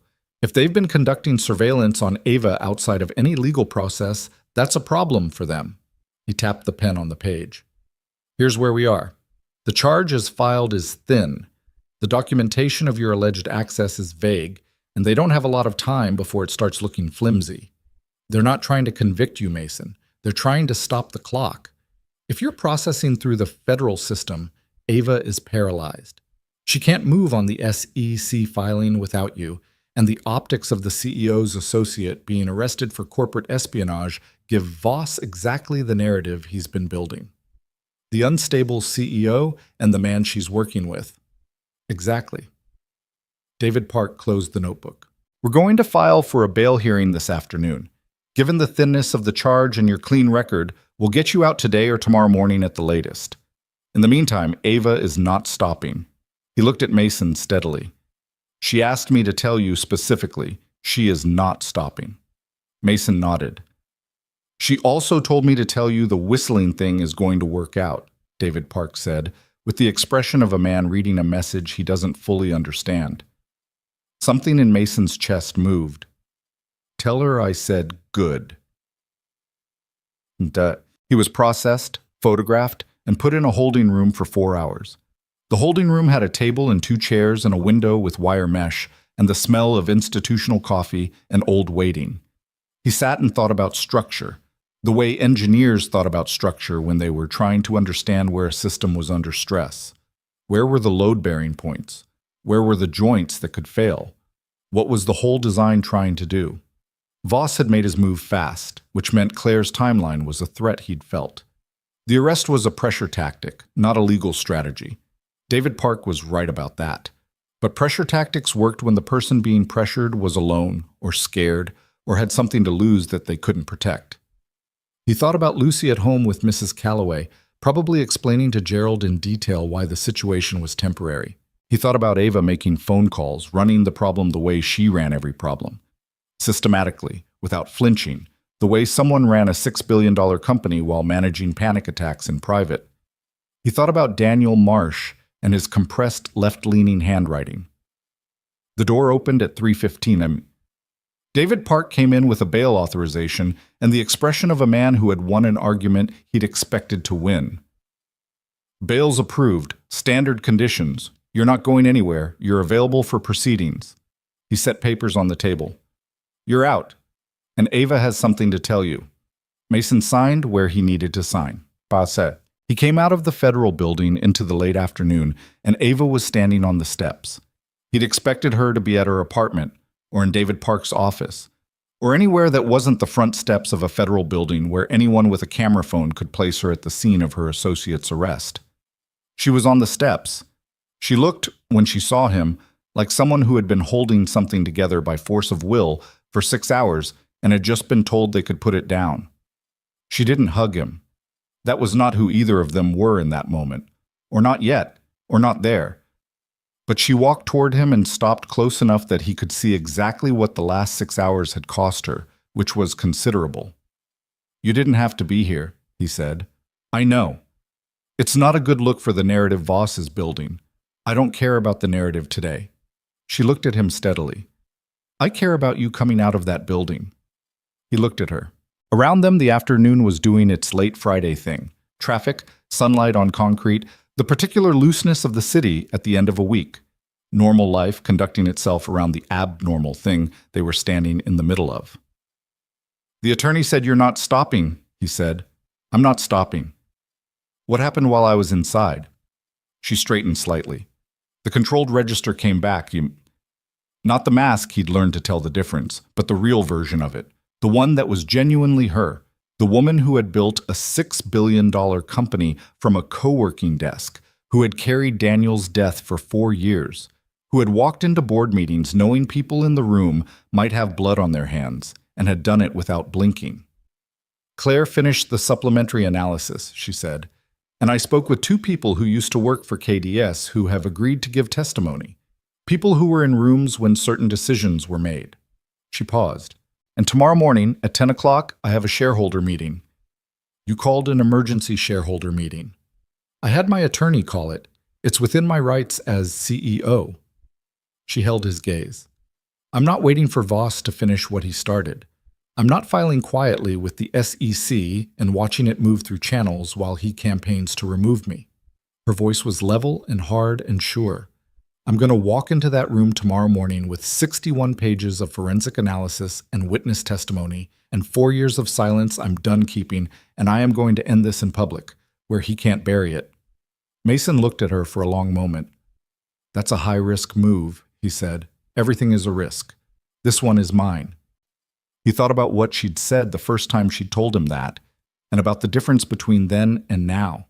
The accumulation of Sundays and kitchen tables and Gerald's watering schedule and Lucy's texts and the mountain mug and all the ordinary weight of months that had settled between them without either of them naming what they were building. "Okay," he said. "You don't have to be there." "I know." "The arrest makes it more complicated, optics-wise. Ava," he said her name the way she sometimes said his, as the whole sentence. "What time?" She looked at him. Something moved in her face that she didn't try to manage. 10 o'clock, she said. "I'll be there at 9:30. Yad." He called Lucy on his drive home. She answered immediately, which meant she'd been waiting. "Dad." "Hey, Luce. I'm out. I'm coming home." The sound she made on the other end was small and quick and tried very hard to be composed and wasn't quite.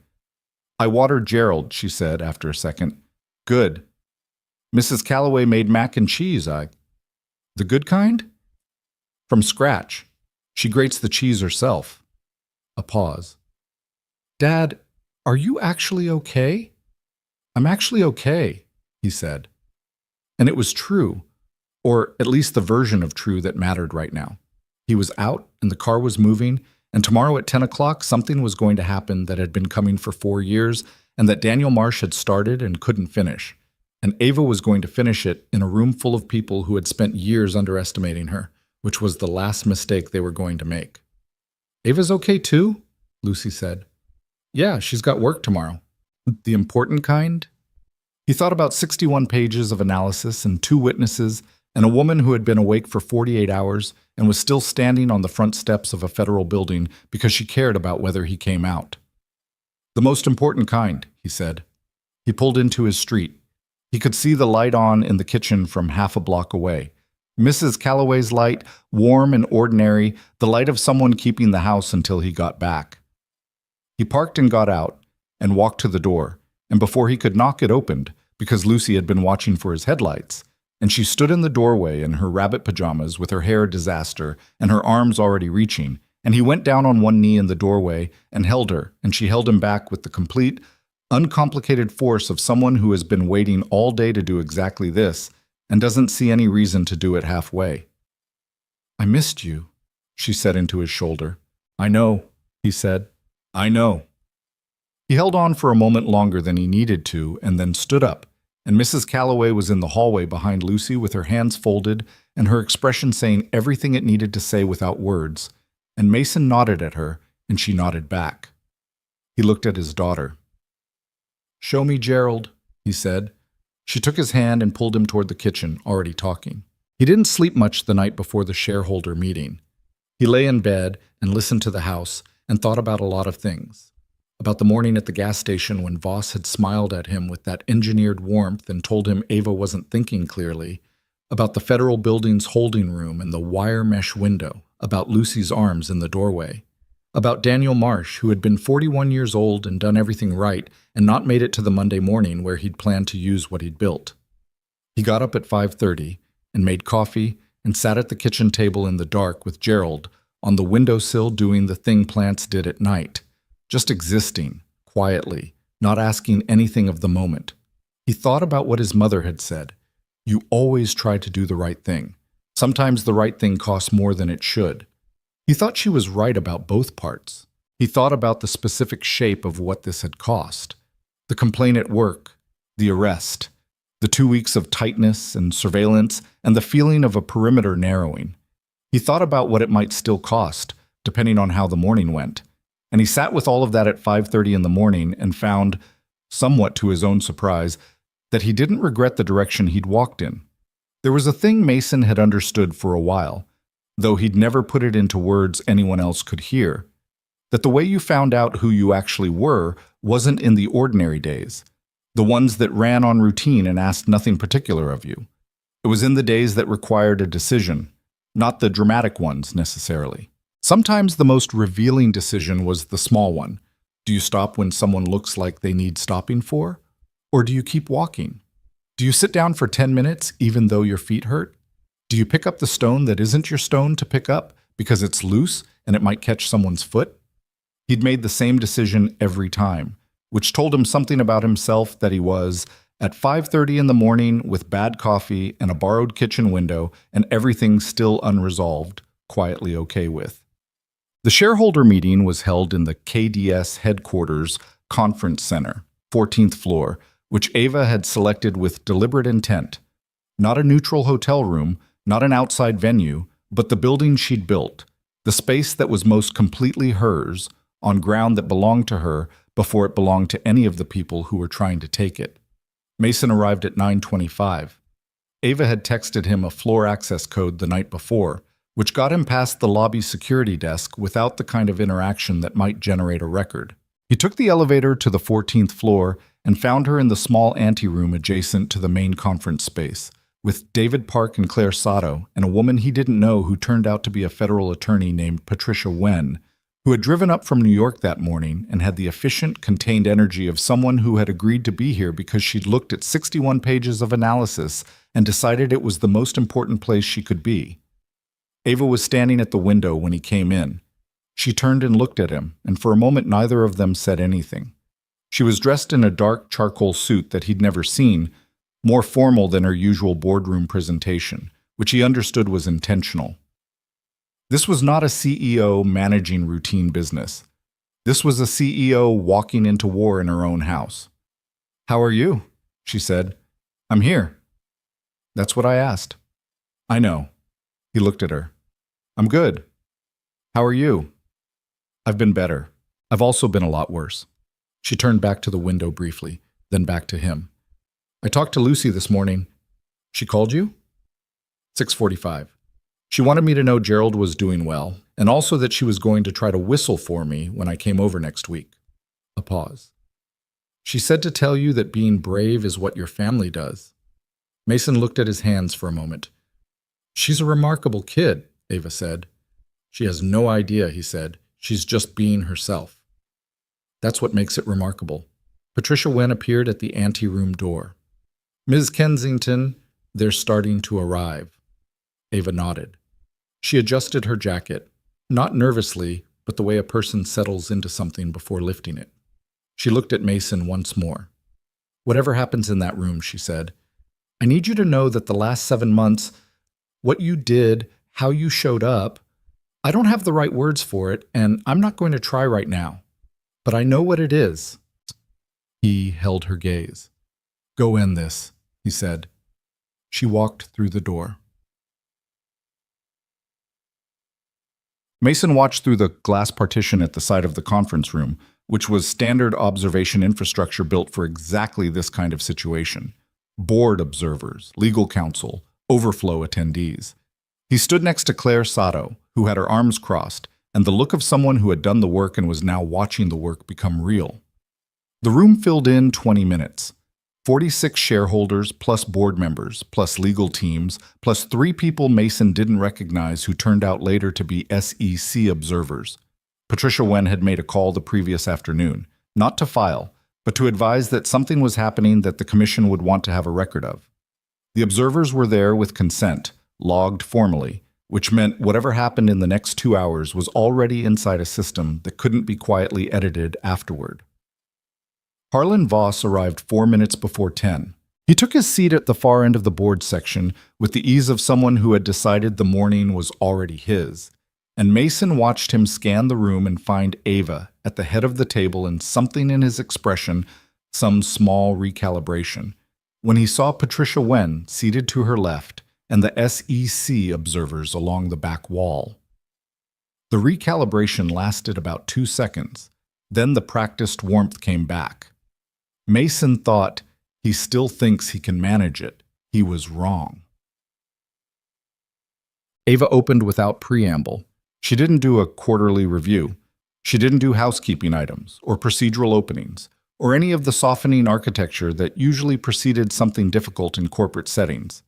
She stood at the head of the table and said, clearly, into the quiet room, that she had called this meeting to present evidence of systematic financial fraud conducted through KDS subsidiary accounts over a period of 5 years, and that the evidence implicated specific members of the board of directors and former members of the executive team.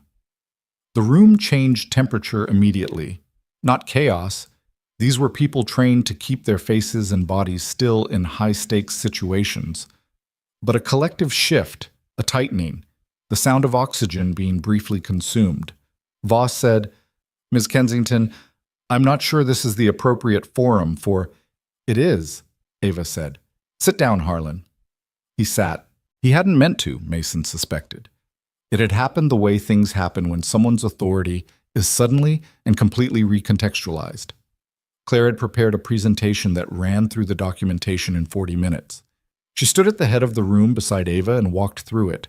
The subsidiary structure, the Cerberus capital connection, the transaction patterns, the timeline, the alignment with the internal audit schedule that Thomas Greer had designed and maintained. She was precise and without drama and absolutely devastating, the way the truth is when it's been properly prepared. At the 20-minute mark, Voss made another attempt. This is an unvetted analysis prepared by a private contractor with no established 61 pages of documented forensic analysis, Claire said without breaking stride. Cross-referenced with SEC filings, company records, and a medical examiner's report. My credentials and the methodology are in the appendix, which all board members received by email at 7 this morning. You're welcome to address specific findings. He didn't address specific findings. At the 30-minute mark, Ava presented the witness testimony, not live, but in the form of signed affidavits from 2 former KDS employees, both of whom had been present in meetings where decisions about the subsidiary accounts were discussed. The affidavits were specific about dates, attendees, and the content of those discussions. One of them named Voss directly. The other named Richard Feld and Thomas Greer. The second affidavit named one more person, a mid-level executive named Paul Dakin, who was currently sitting 4 seats from Voss and who went a color that Mason, watching through the glass, recognized as the color of someone understanding that the room they are in has changed entirely from the room they thought they walked into. Voss stood up at the 38-minute mark. He did it the way people who have decided to cut their losses stand up, with a kind of controlled purposefulness, gathering themselves for a pivot. "I'm going to recommend we adjourn," he said. "There are serious procedural questions about how this meeting was convened and what's being presented here, and I think the board needs time." "The board can take all the time it needs," Patricia Wen said, from her seat to Ava's left. "The SEC cannot." She said it pleasantly. "The observers at the back of the room are here as formal witnesses to these proceedings. The documentation has already been transmitted to the Commission's Enforcement Division as of 7:40 this morning." She paused.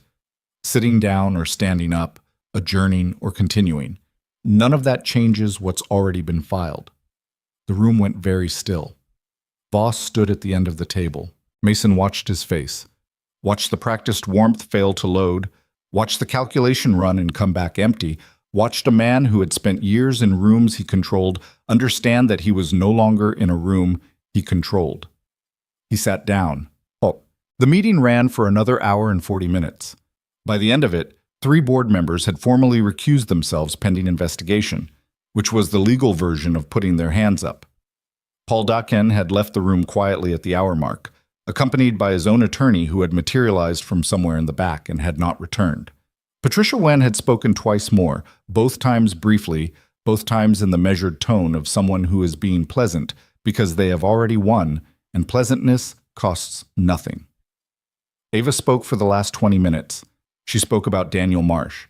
Not the documentation, not the forensics, but Daniel himself. She talked about a freshman computer science lecture and a person who had talked to her like she was already competent, who had built something with her from nothing, who had found something wrong in the foundation of what they'd built together and had spent 6 months documenting it with his compressed left-leaning handwriting and had not survived to deliver it.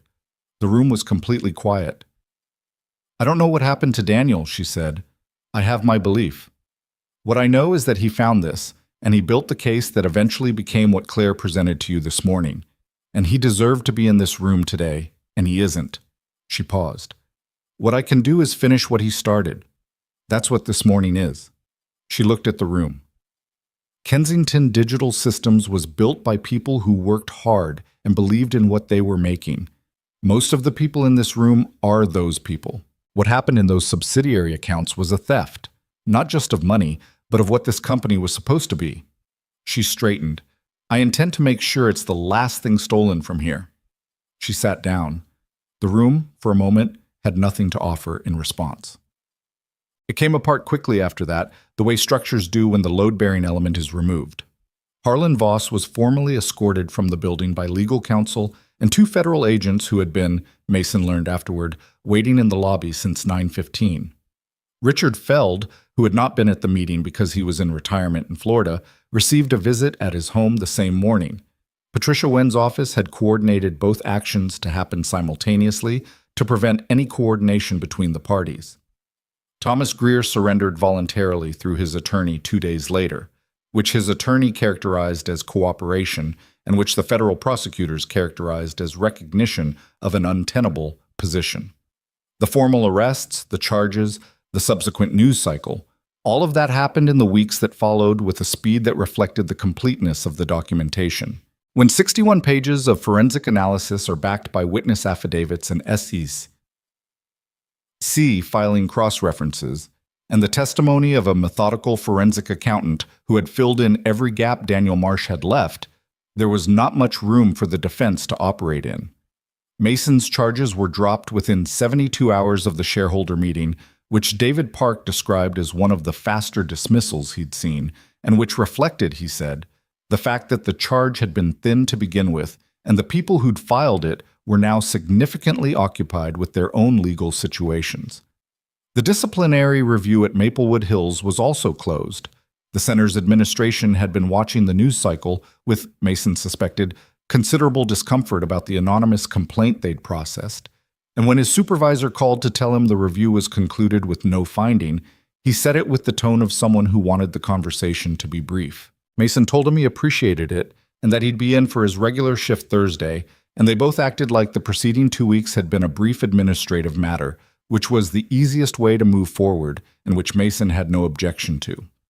What he thought about, in the days after it resolved, was not the legal outcome or the news coverage or any of the external machinery of consequence. He thought about a Tuesday night in March and a squeaky mop bucket wheel and a woman sitting alone in a lounge with her shoes off and her professional face already assembled, and the fact that the smallest possible decision, to stop, to ask, to stay an extra 10 minutes, had set in motion something neither of them had seen coming, and that had cost real things and changed real things, and had led, in ways that didn't run in a straight line, to a Friday morning shareholder meeting where 4 years of a dead man's careful work finally landed where it was meant to go. He thought about Daniel Marsh a lot in those weeks. He thought about what it meant to do the right thing without knowing if it would matter, without knowing if you'd be around to see whether it did. He thought about the specific bravery of continuing to document when you must have known the risk, when you could have stopped and told yourself you'd imagined it, or that it wasn't your problem, or that the structure was too big to fight. Daniel Marsh had not told himself any of those things. He'd kept writing in his compressed left-leaning hand. That meant something. Mason wasn't sure he had the words for what it meant, but it sat in him like a permanent weight. Not heavy, exactly. Grounding. The kind of weight that keeps you from floating loose. 3 months after the shareholder meeting, Ava called a press conference. The coverage of KDS in the preceding months had been extensive. The arrests, the fraud charges, the investigation into Daniel's death, which had been reopened by the state attorney's office on the basis of the timeline evidence Claire had assembled. The reopened investigation was ongoing. It would take time. It might or might not produce a result that anyone could call justice in the conventional sense. Mason had made his peace with that uncertainty, which was not the same as being comfortable with it, but was the closest available option. The press conference was not about any of that.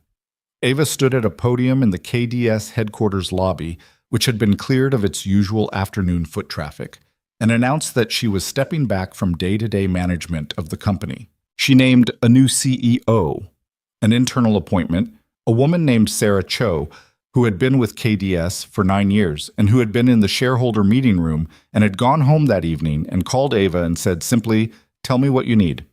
Ava had told her she needed someone who could run the company while she built something else, and Sarah had said yes without asking what the something else was, which was one of several reasons she was the right person for the job. The something else was a foundation. Ava announced it at the press conference with the same directness she'd brought to the shareholder meeting. No softening, no corporate language, no mission statement jargon. The Marsh Foundation, named for Daniel, would support single parents navigating financial hardship following family abandonment, with specific programs for housing assistance, career re-entry, and childcare access. The initial funding was $120 million, which was the amount the court had ordered clawed back from the fraudulent transactions, in full, redirected to the foundation by a provision Ava had worked into the settlement with her own attorneys. She had taken the money that had been stolen from the company Daniel built and turned it into the thing he would have built if he'd had the chance. The reporters at the press conference wrote about the legal drama and the corporate governance implications and the unprecedented nature of a CEO converting fraud damages into a charitable foundation. One of them asked Ava, at the end, whether this was a form of closure for her. She thought about it for a moment, a real pause, not a media-managed one. "No," she said. "Closure implies you get to be done with something. I don't think I'm done with any of this. I think I'm differently positioned inside it." She looked at the reporter steadily. Daniel deserved to see this resolved. He didn't get to. I did. I'd rather do something with that than put a name on it and file it away. She stepped back from the podium, and the press conference ended, and the cameras and reporters moved through the lobby and out, and Ava came to find Mason, who had been standing near the back with Lucy, who had been excused from school for the afternoon on what Mason had described to her teacher as a family event, which it was. Lucy, when Ava reached her, held up her phone and played a sound. A whistle. Thin and slightly wobbly and unmistakably a whistle. Ava looked at her. "I did it," Lucy said. "I heard," Ava said. "This morning, like 6:45, Dad was in the shower. I've been waiting all day to show you." "Why me first?" Ava said. Lucy considered this with the seriousness she brought to important questions. "Because you were there when I was still just doing the air," she said. It felt right. Something crossed Ava's face that had no name for itself. She crouched down to Lucy's level, which she'd started doing months ago without making a thing of it, because Lucy was 7 and small, and talking to her at adult height required a kind of effort that Ava had apparently decided was unnecessary. It sounds great, Ava said. It sounds a little wobbly, Lucy said fairly. Things usually do when they're new. Lucy accepted this because it was true, and she appreciated accurate feedback. I'm going to practice until it sounds right, she said. I know you are. Mason watched them. He had gotten, over the months, better at just watching things be what they were without running them through analysis, or looking for the catch or wondering what it meant. He was not entirely cured of that tendency. It was too deep in him, the reflex of a man who had spent years identifying what was fragile before it broke. But he'd gotten better at recognizing when the moment in front of him didn't need anything from him, except his presence in it. This was one of those moments. Mason became the Marsh Foundation's director in November, which was a title that initially felt wrong in the way that new things feel wrong before you've worn them in, and that had stopped feeling wrong by December. His job was to build the operational infrastructure of the foundation, the grant programs, the intake process, the partnerships with housing organizations, and career re-entry services and childcare networks. It was fundamentally the same thing he'd always been good at, finding what was broken in a system, understanding why it was broken, and figuring out what it would take to fix it. The difference was that now the system was people's lives, and the stakes were immediately legible, and sometimes the people who came through the intake process had faces and stories that required him to drive home afterward and sit in his car for a few minutes before going inside. He didn't want that to get easier. He thought if it got easier, something would have been lost. The foundation worked with 237 families in its first year. Mason knew that number because he'd counted them, not because anyone required him to, but because it seemed like the right thing to do. Each family was a person who had been in a version of the same place he'd been after Diane left, standing in a suddenly smaller life, looking at a child who needed things that the math didn't currently add up to, trying to figure out which foot to put first. He didn't tell any of them he knew how it felt. He didn't need to. The work spoke in a language that didn't need that kind of framing. There was an evening in late October, at the lakeside cabin in Vermont that Ava had rented for a long weekend because she said she needed 3 days with no cellular signal, and what she meant, and what Mason understood her to mean, was that she needed 3 days of just this, the specific ordinary life they'd been quietly building in the margins of everything else for almost a year. Lucy had declared the cabin better than a house on the grounds that it smelled like outside and had a porch where you could see the actual stars, which was a metric Mason had not previously encountered in real estate evaluation, but found difficult to argue with. The three of them had spent the day doing the kind of nothing that requires effort to properly maintain: a walk around the lake, lunch on the porch, Lucy's ongoing project of attempting to identify constellations from a library book she'd brought, despite the fact that it was still daylight and constellations were primarily a nighttime feature. She was taking a long view. After Lucy went to bed, later than usual, because the cabin operated on vacation time, which Lucy had correctly identified as a different standard from home time and exploited accordingly, Mason and Ava sat on the porch in the late October dark. The lake was visible in the moonlight, flat and dark and wide. The stars Lucy had been researching were out in full, which Mason noted and thought she would appreciate in the morning. "Can I ask you something?" Ava said. "You don't usually ask permission." "This is different." She was looking at the lake. "I want to know what you actually thought, that first night at the center, when you saw me in the lounge." Mason considered the question honestly. "I thought you looked like someone who was exhausted and had been exhausted for a long time and was trying very hard to look like that wasn't true." "That's all?" "I thought you looked like you needed someone to just stop, not fix anything, just stop. And you stopped. I had a squeaky bucket wheel. You already knew I was coming." She made a sound that was the laugh he'd learned over almost a year in all its iterations, or the small contained one, the almost one, the real one that was rarer and more valuable. This was the real one. "I mean it," he said. "I didn't have some plan.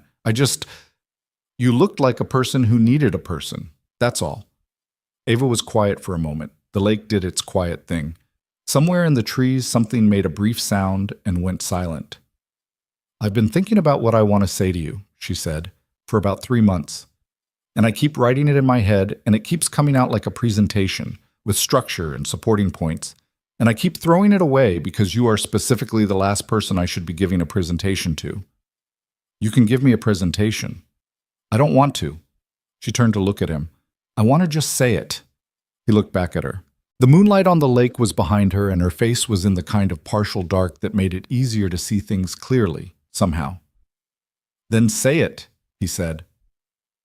"I think I've been scared for a long time," she said. "Not the panic attacks.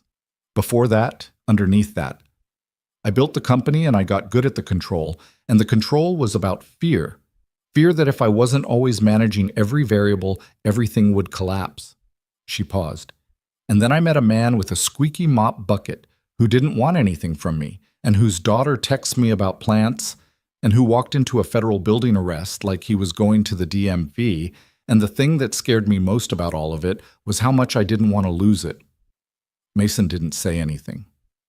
"I'm not good at this," she said. "I don't have a template for it.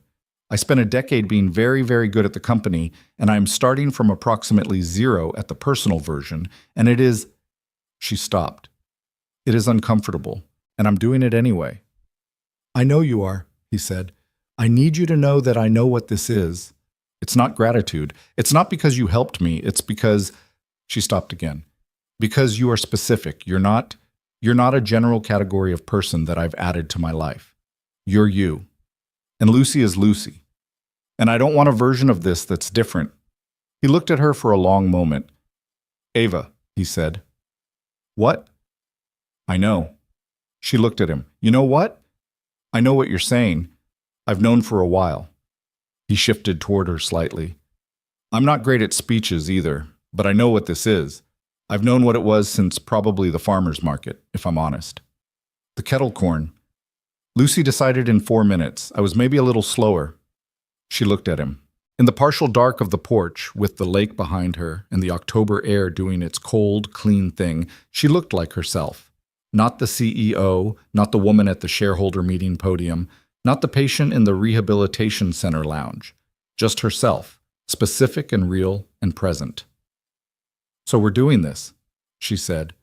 "I think we've been doing it for about 8 months. Officially," she said. "Officially." He reached over and took her hand, which was something they hadn't quite done yet, or hadn't done simply, without the weight of a crisis or a parking lot or a federal building behind it. Just reached and held. "Yeah, officially." She looked at their hands for a moment, then she looked at the lake. "Lucy is going to be insufferable about this," she said. "She already knows. She told me she knew 2 months ago. She said, and I quote, 'It's obvious, Ava.' She's not wrong." "She never is. It's a little alarming." Mason smiled. He looked at the lake too. The stars were doing their reliable thing overhead, and somewhere behind them, Lucy was asleep under the cabin's extra blanket that she'd requested on the grounds that lakeside air was different cold, and the porch held them in the ordinary way that porches hold people, without ceremony, without requirement, just present and solid underneath. He thought about the things that had happened in the last year. He thought about a loose stone in a path and a squeaky wheel and a woman in a lounge who had been awake for a decade. He thought about Gerald on the windowsill and kettle corn and the mountain mug and a 7-year-old holding her father in a doorway like she was trying to press the whole of him into her memory. He thought about what his mother had said. The right thing sometimes costs more than it should. He thought, yes, and it also sometimes leads somewhere you couldn't have found any other way. There was something Mason had learned, not in the dramatic moments, but in the ordinary ones.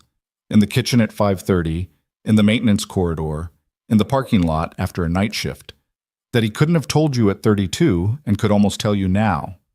It was about choosing. Not the big choices, the ones that announce themselves with their own gravity. The small ones.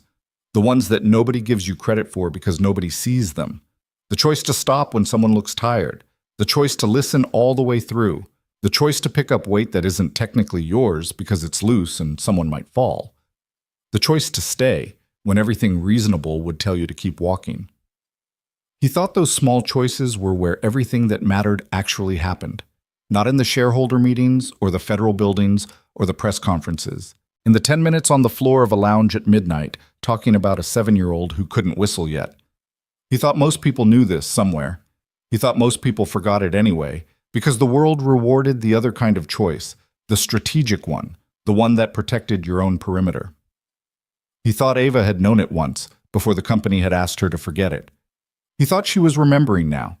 He thought Lucy had never forgotten it, possibly because she'd never had the chance to learn the alternative, which was its own kind of gift. Growing up watching a father who picked up stones that weren't his to pick up, and learning from the watching that this was just what you did. The following spring, on an evening in April that was too warm for the season and perfect anyway, Mason proposed on the porch of that same Vermont cabin, which they had rented again because Lucy had lobbied hard on the grounds that the star visibility was superior to anywhere else they'd been. He didn't have a speech. He'd tried writing one and thrown it away for the same reasons she'd thrown away hers, say, he was not a speech person, and she would have known immediately if he'd been performing rather than saying. What he said was, I know what I want, and I know who I want it with. And I know you know that already. But it seemed like the kind of thing that should be said out loud. He had the ring in his jacket pocket. He took it out and held it. She looked at it, then at him. You consulted Lucy, she said. She helped me pick the stone. She said you'd want something that didn't look like it was trying too hard. Ava made a sound. She's right. She usually is. It's a little alarming, she said, for the second time in the history of that sentence, in this same place, with the same lake behind them and the stars doing their patient overhead thing. Is that a yes? He said. It's a yes, she said. It's been a yes for a while. Ask Lucy. She'll tell you. He put the ring on her finger.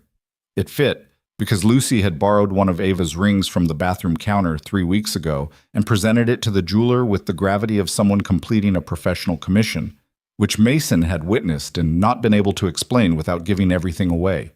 They sat on the porch for a long time after that. The lake was the same lake. The stars were the same stars. Lucy slept inside, unknowingly the architect of at least a portion of what had been built here. The small, specific, improbable family that had assembled itself around a farmer's market and a succulent named Gerald, and the willingness of an ordinary man to stop pushing his bucket long enough to ask a tired woman if she was okay. Nothing about it had been smooth. Nothing had been a straight line. There had been federal buildings and anonymous threats, and a man in a gas station with a practiced smile and 61 pages of forensic documentation of someone else's cruelty. There had been nights Mason had lain awake running the inventory of everything that could still go wrong. There had been moments Ava had folded her arms around herself in the way she did when the anxiety got through the perimeter, and he had learned that the right response wasn't to fix it, but to stay close, which was harder than fixing and more useful. It had cost things.